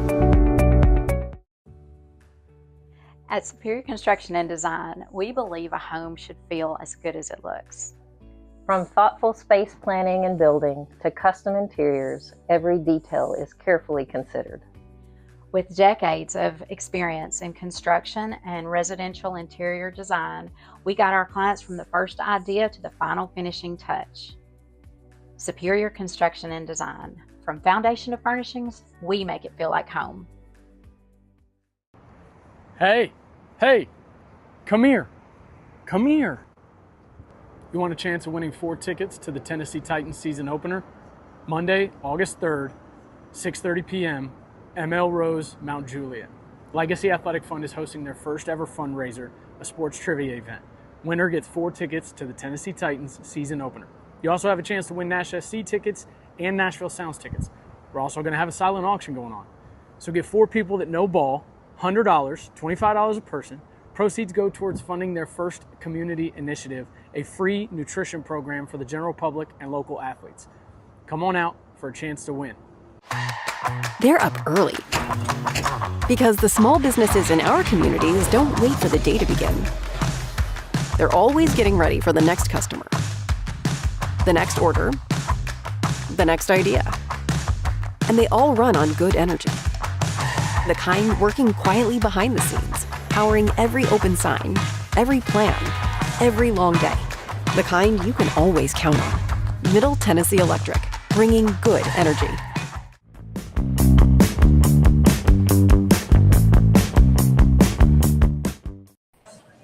Welcome back into Wilson County Media Days presented by Middle Tennessee Electric, the company that continues to bring good power to the residents of Wilson County. I'm Wilson Post and Chronicle of Mount Juliet sports editor David Wilson.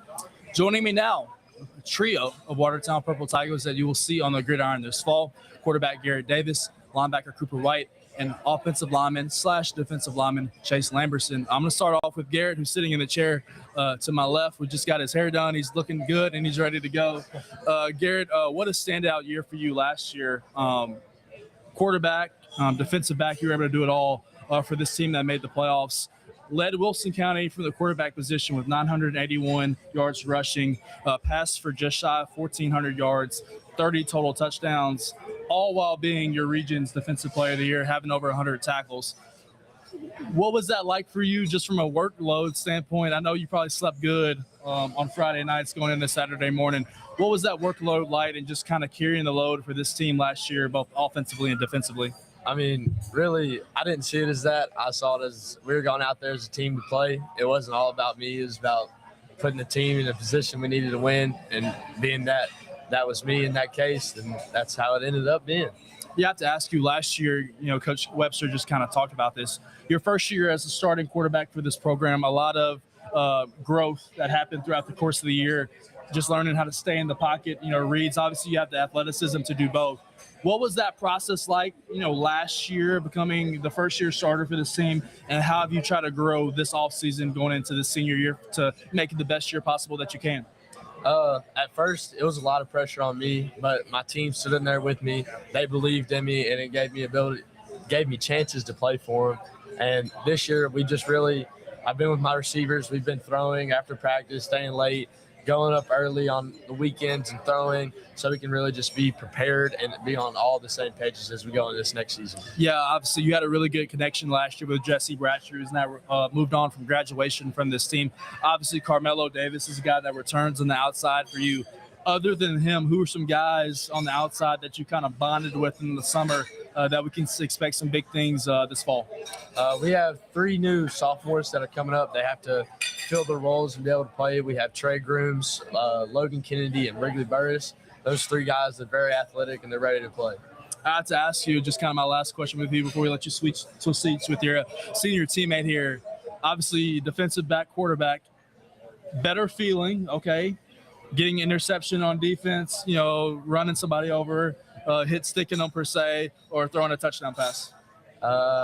Man, that's a tough one. I would probably have to say get an interception. That's gives us the ball back, gives us another chance to score. Gotcha. All right, Cooper, I'm going to transition to you really quickly. Obviously, last year, not the start to the season that you guys wanted, started 0-2 with losses to Gordonsville and to Smith County, but you guys went on a 4-game winning streak those next 4 weeks. What do you feel like in those games when you played against DeKalb County, opened up your region with Dallas County versus White House Heritage and Community? What do you feel like kind of clicked for you guys to allow you to get on a roll and eventually get a playoff berth?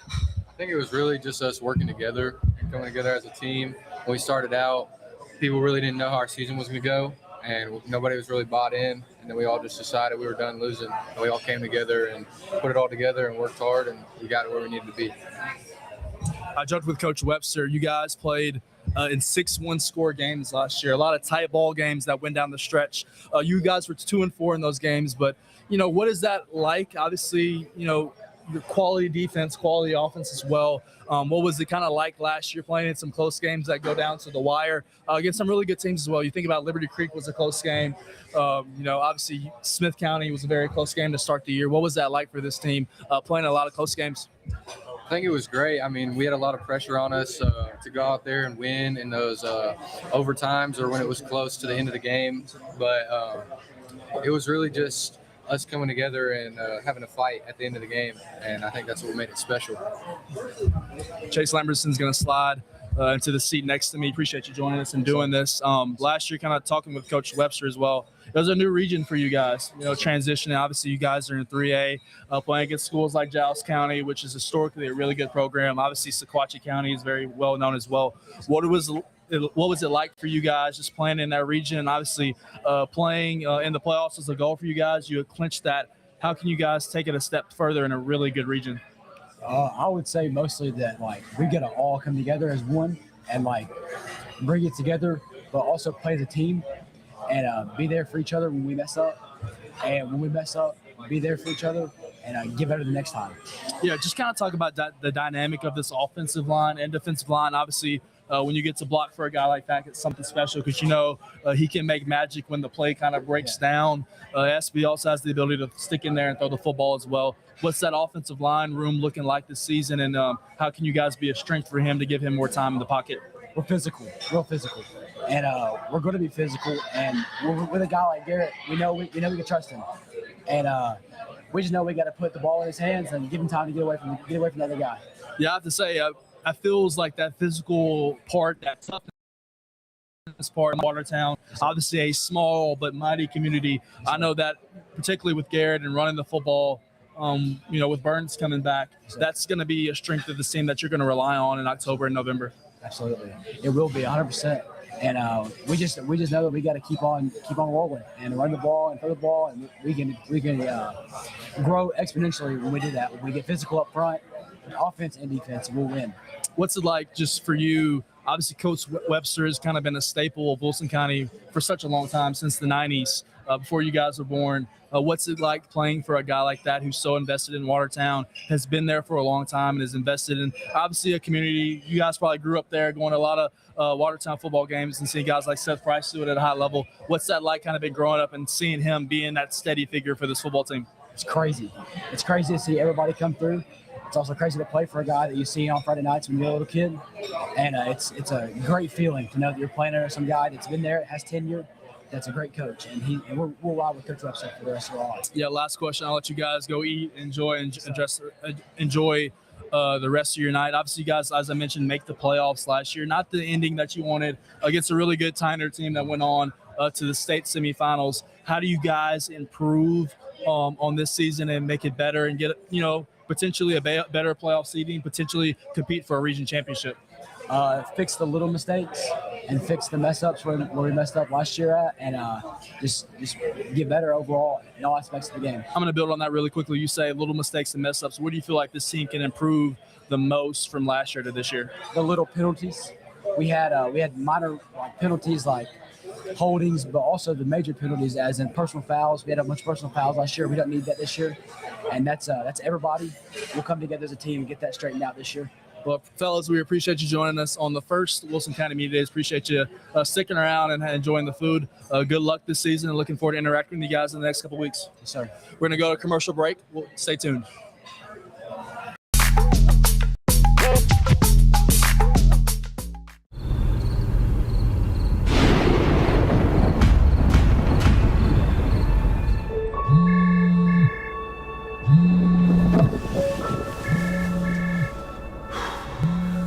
Hello?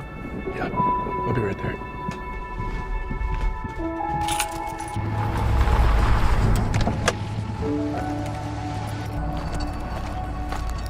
Bad transformer over there. Come on, guys.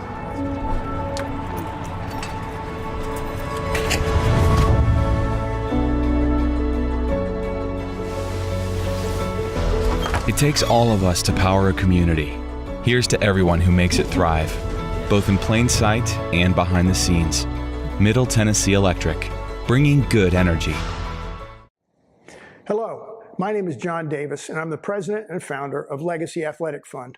I'd like to share with you how we got started. In July of 22, I was on the staff of a spring football league that ran out of money. I found myself in the hotel lobby subjected to an emotional rant by a very frustrated player. It was during his outburst that I realized he was yelling to me and not at me. I knew he deserved better. Every player deserved better. That event led to a 2-year journey and the development of our Pro Cycle program, as well as the base mission for Legacy Athletic Fund, which is to build a better world by building better people who are empowered through better athletic achievement. Our focus is to build a legacy of access, growth, engagement, and support for our younger athletes, as well as our local community. Which leads me to ask, what's your legacy?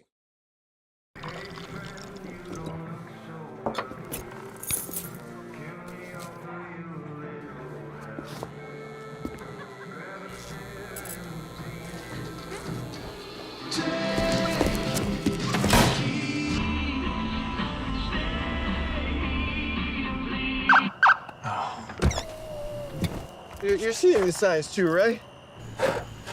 What signs?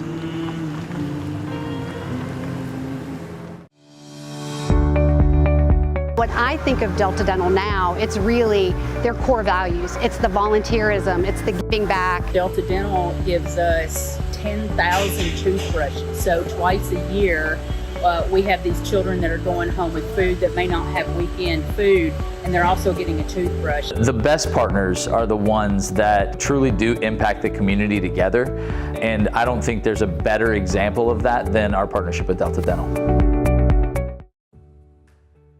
At Superior Construction and Design, we believe a home should feel as good as it looks. From thoughtful space planning and building to custom interiors, every detail is carefully considered. With decades of experience in construction and residential interior design, we got our clients from the first idea to the final finishing touch. Superior Construction and Design. From foundation to furnishings, we make it feel like home. Hey, Come here. Come here. You want a chance of winning 4 tickets to the Tennessee Titans season opener? Monday, August 3rd, 6:30 p.m., ML Rose, Mount Juliet. Legacy Athletic Fund is hosting their first ever fundraiser, a sports trivia event. Winner gets 4 tickets to the Tennessee Titans season opener. You also have a chance to win Nash SC tickets and Nashville Sounds tickets. We're also going to have a silent auction going on. So get 4 people that know ball, $100, $25 a person. Proceeds go towards funding their first community initiative, a free nutrition program for the general public and local athletes. Come on out for a chance to win. They're up early because the small businesses in our communities don't wait for the day to begin. They're always getting ready for the next customer, the next order, the next idea. And they all run on good energy. The kind working quietly behind the scenes, powering every open sign, every plan, every long day. The kind you can always count on. Middle Tennessee Electric, bringing good energy.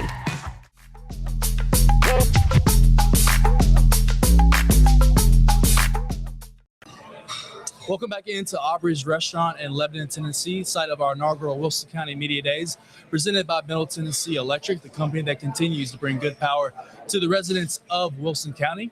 Continuing our Watertown segment of the show with our assistant coach segment, Watertown assistant coach Brad Demon.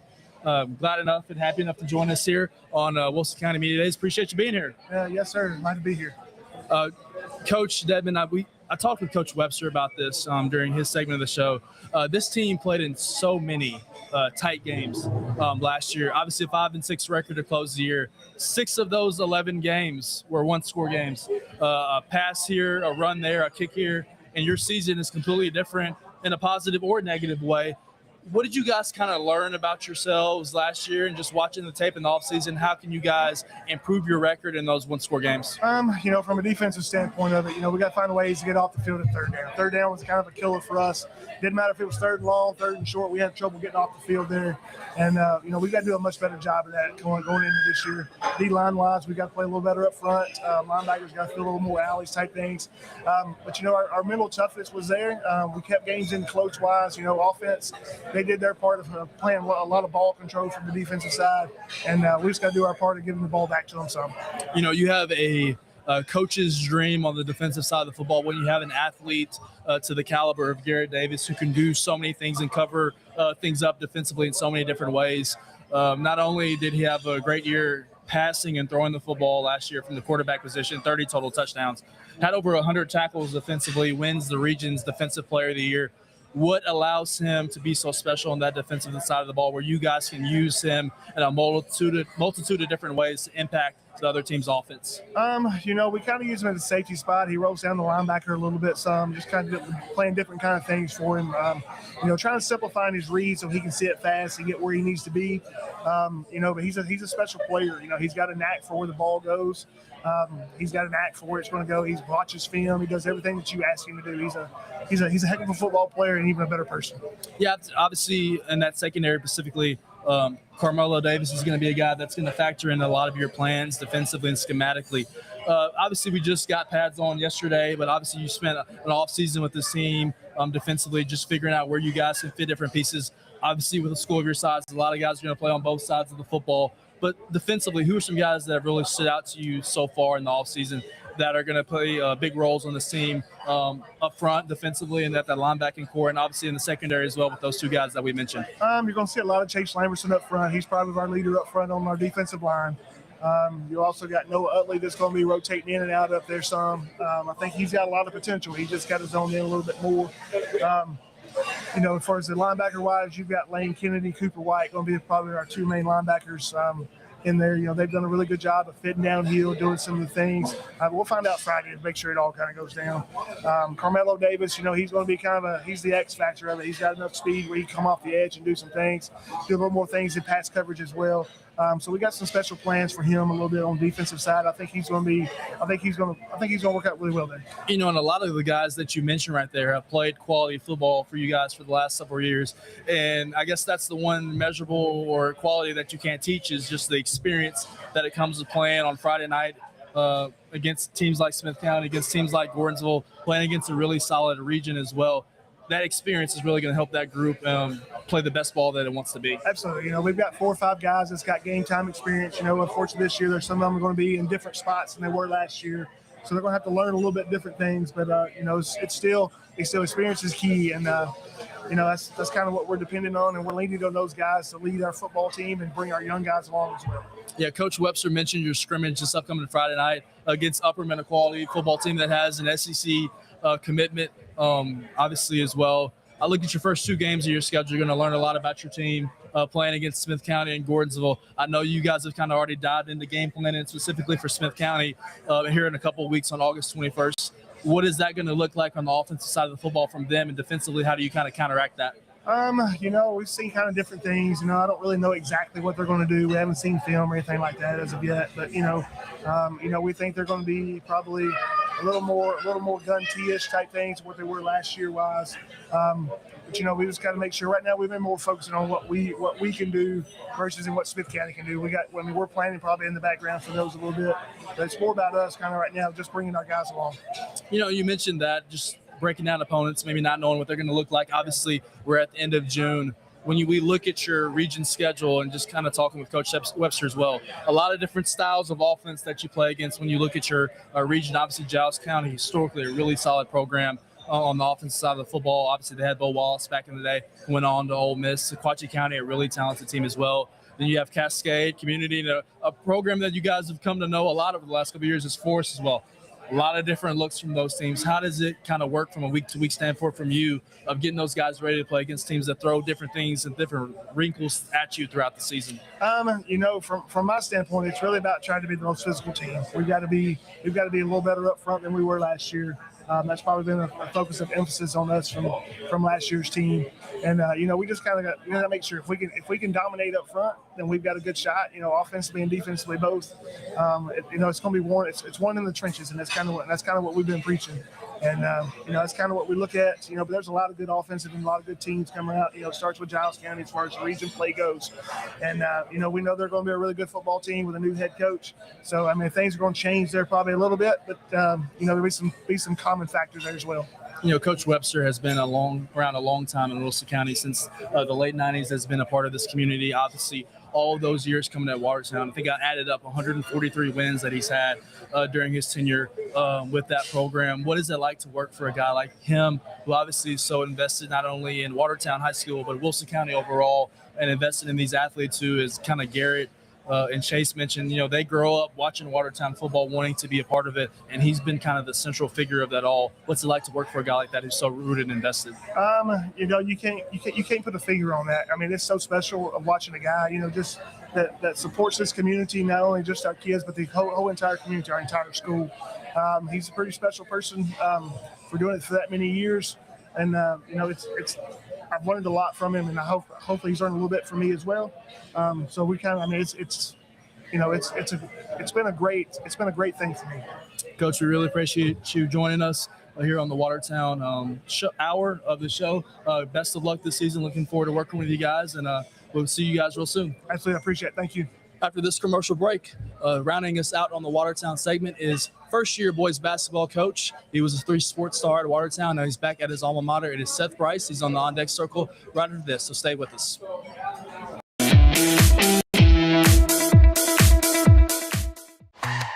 They're up early because the small businesses in our communities don't wait for the day to begin.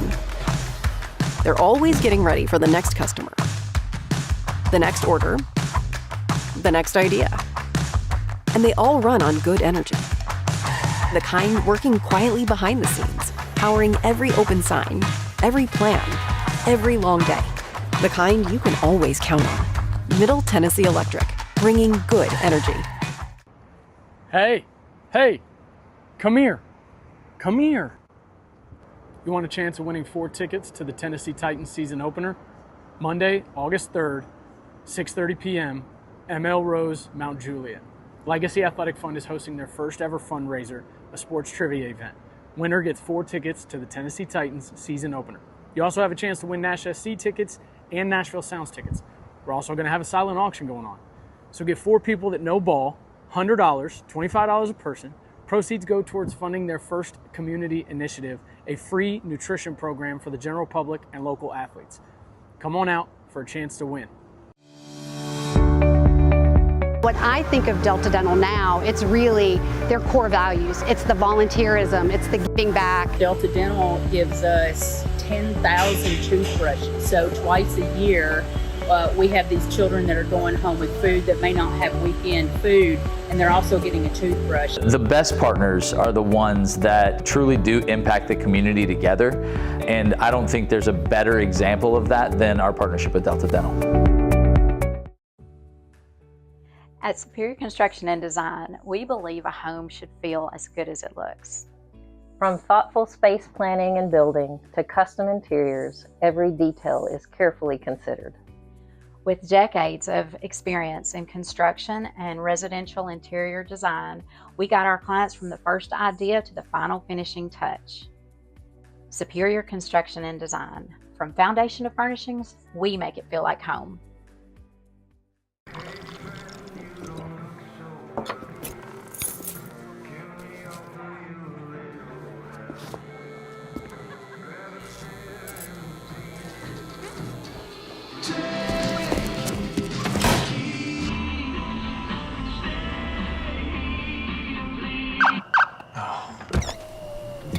You're seeing the signs too, right?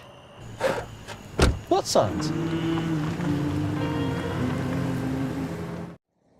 Hello, my name is John Davis, and I'm the president and founder of Legacy Athletic Fund.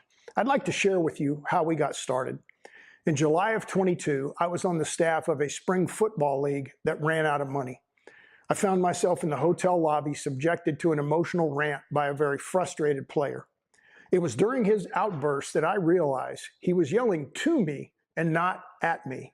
I knew he deserved better. Every player deserved better.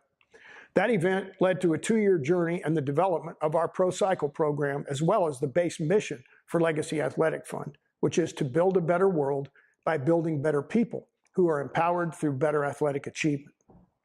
Our focus is to build a legacy of access, growth, engagement, and support for our younger athletes, as well as our local community. Which leads me to ask, what's your legacy?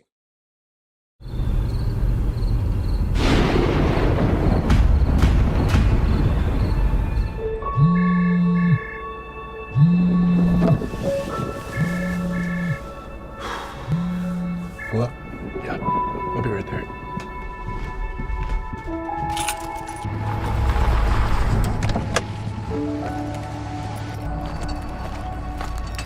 Bad transformer over there. Come on, guys.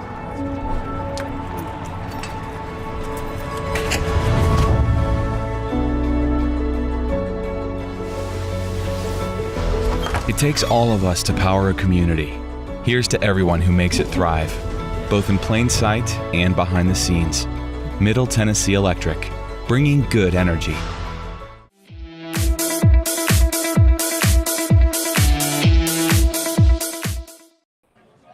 Welcome back into Aubrey's restaurant here in Lebanon, Tennessee, site of our inaugural Wilson County Media Days presented by Middle Tennessee Electric, the company that continues to bring good power to the residents of Wilson County.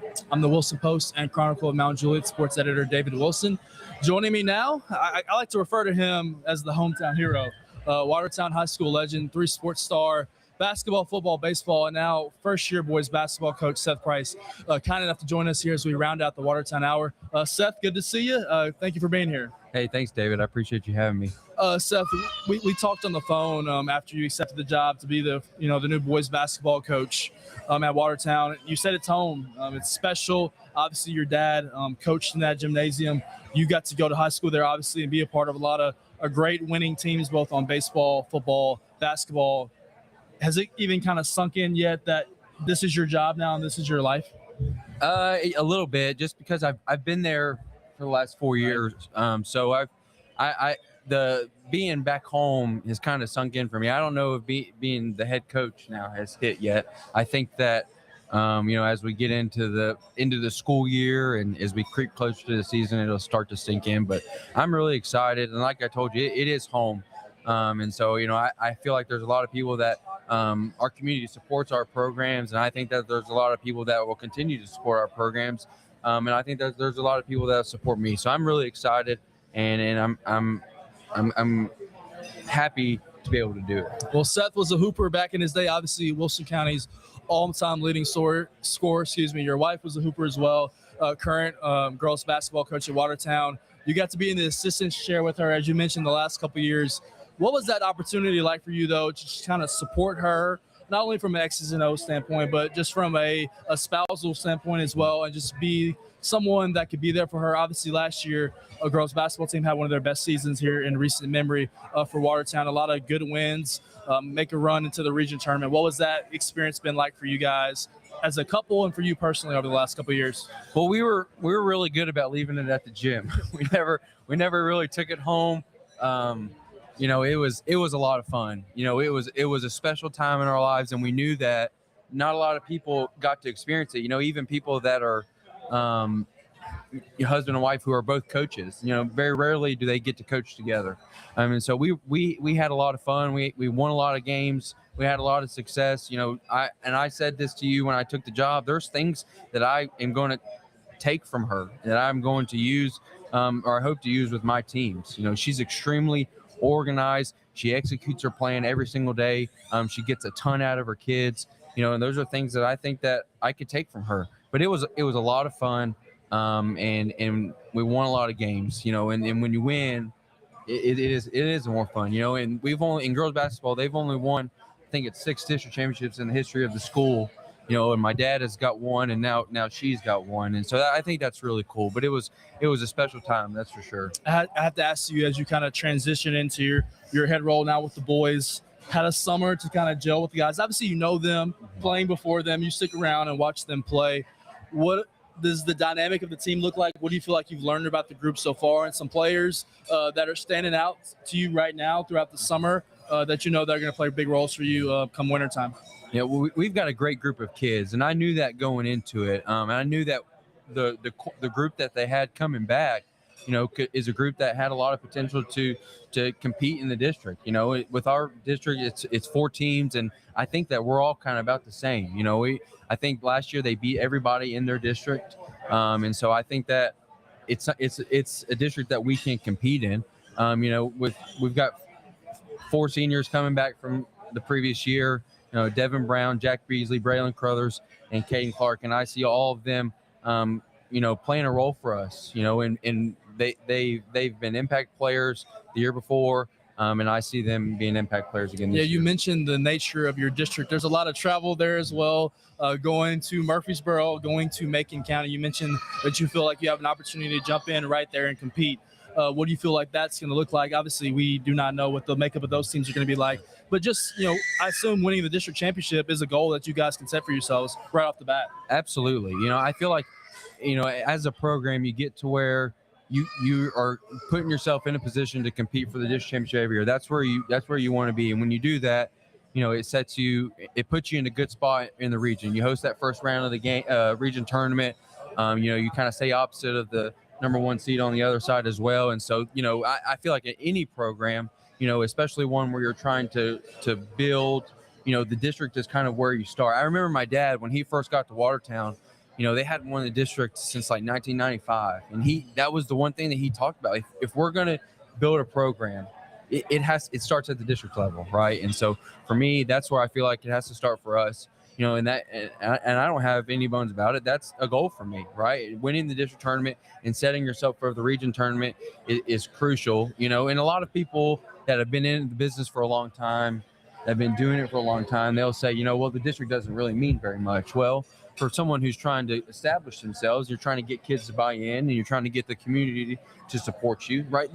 Bringing a championship of any caliber is a big deal, right? And so for me, I feel like I said, our district is good. I mean, DeKalb County is returning a lot of pieces. They're going to be really good. Macon County returns a lot of pieces. They're going to be really good. Central Magnet's in the same boat.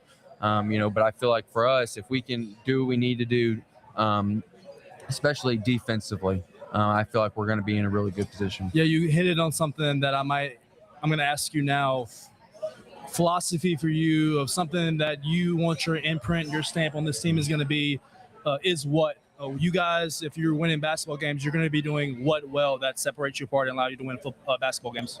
Toughness. And when I interviewed for this job, that was one of the things that I hammered home, especially when you go up to the Upper Cumberland. They've got tough kids, right? And I felt like for us, if we were going to be able to compete on that level, that we had to be tough, right? And so defensively and rebounding and mentally tough, right, is something that I think that if you're going to look up at the end of the year and you're going to say Watertown boys won the district championship, right, you're going to say, well, that team was extremely tough, right? They battled through a lot of things. Maybe when things didn't go their way, they didn't lay down. They were tough, right? And so for me, I feel like that's something that's extremely important for our basketball team, and it's hopefully other people will see that as well. Yeah, we kind of talked off air before we started this segment about the shot clock. Obviously, that is something that is going to be a soft implementation starting this year at the high school level after it got passed this offseason statewide.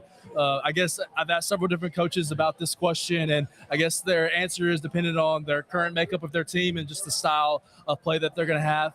What's your thoughts on a shot clock for high school basketball, and whether or not that's going to be something that can work into your guys' favor and advantage starting this season? Well, I think that as far as the game goes, and I told you this, I don't think it's going to be. I think it's going to be a good thing for our game.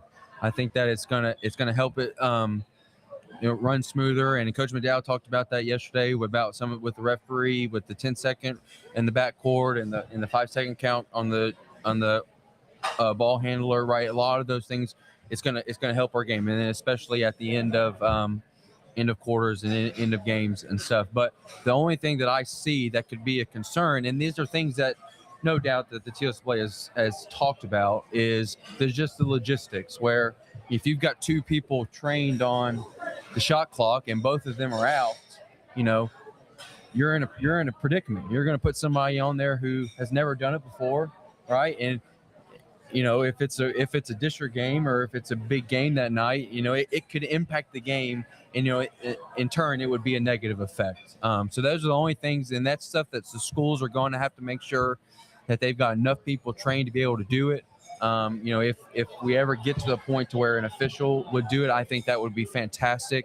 But as far as the game goes, I think that it will be a good thing for our game. As the game progresses, we're always trying to figure out a way to make it better. So that's my stance on it. And so I see both sides of the argument.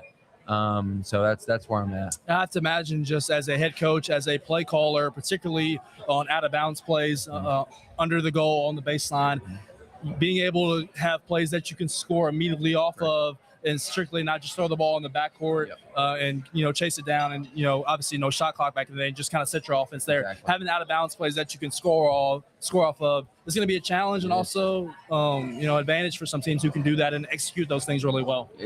Absolutely, and with coaching girls for the last couple of years, right? We wanted to take a lot of time off the clock in our offense, and especially in the half court. We always said that we wanted to play fast in the full court and slow in the half court, right? And so, not that necessarily we're not going to play slow in half court now, but we're going to have to. It's going to put a premium on being able to score off, create your own shot, right?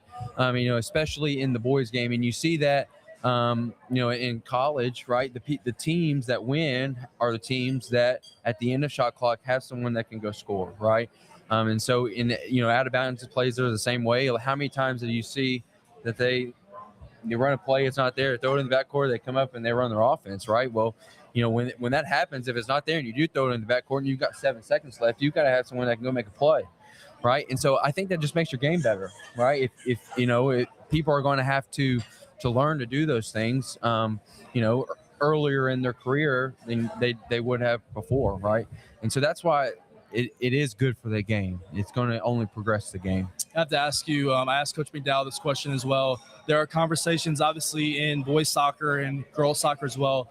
For the state tournament, obviously, you're going to take your program baby steps, hopefully get to that point. That's Absolutely. Obviously the ultimate goal for every team, is to go down to the Glass House and play for a state championship in a state tournament. There have been conversations for basketball, particularly after some things that happened last year in Class 4A with Bartlett and Brentwood and Beach, etc., of having RPI be something that seeds state tournament teams. Would that be something that you would be in favor for as well, instead of a blind draw? Well, yeah, I think that, as a fan, you want the best game to be the state championship game. But also the fan in me loves the aspect of the blind draw. I mean, when you we wake up on whatever day, let's say it's on the Monday morning, and the brackets are out. That's really cool. You're going to go and you're going to look at the bracket and you're going to say, man, this side of the bracket is loaded, right? Or this side of the bracket, it's a favorable draw, and so I think that's a lot of fun. But at the same time, you do want the best teams to play in the state championship game. I mean, that's what you're playing for. The NCAA, they don't do a blind draw, right? So I think that it's a good thing again, but I kind of in the middle of a lot of things. I'm a purist in a lot of ways. Yeah, I understand. With the blind draw and with the shot clock. But I also, I'm not a stick in the mud either. I understand the need to move forward, right? Yeah. Well, it is football season. It's a minute before we get to winter, when it's your time to shine. I have to ask you, as we kind of close this, I'm going to ask you a football-centric question. Well, maybe two. Really, just back in the day, your favorite memory from being the quarterback at Watertown High School, something that you still kind of cherish and remember to this day. Playing with my brother is top of the list for me. We were played as my junior and senior year. He was a freshman and a sophomore. In my junior year, we're actually playing in the Jamboree, and he's a freshman, and I kind of roll out and I roll up on his knee in the end zone, right? And so he didn't get to play very much that year. He had a sprained meniscus or a MCL. He missed 5 or 6 games, and as a freshman, he never really got back into it when he became healthy. But the next year was my senior year, and he was a sophomore, and that was a lot of fun. I threw a few touchdown passes to him. I think my senior year, the first touchdown pass and the last touchdown pass of the year both went. That's to a nice him. way to end it, right? Yeah, it is. So that by far to me, it was playing with him, but all of my teammates. This is a relationship business. As a coach, and you hope that these kids understand that they're here. These memories that they're building with their friends, those are gonna be vastly more important than any wins and losses that they had, right? And so, hopefully, every memory that they have looking back on the relationships that they build is a good one. And for me, it's the same way. Well, that's an awesome right there. And I think that's a perfect way to end this segment. Really appreciate you being here. Enjoy this time with your rest of the family. And not before long, it'll be time for some Purple Tiger basketball. Yeah, we appreciate everything you do for Wilson County. Thank you. Yep. All right, that will conclude our second day of Wilson County Media Days here at Aubrey's Restaurant in Lebanon, Tennessee, presented by Middle Tennessee Electric, the company that continues to power Wilson County. One final show is on deck tomorrow, starting at 5 o'clock. Mount Juliet Christian Academy will be stopping by, and we'll round things off with Coach Crouch and the Green Hill Hawks at 6 o'clock. Thank you guys for tuning in. We'll see you guys tomorrow night.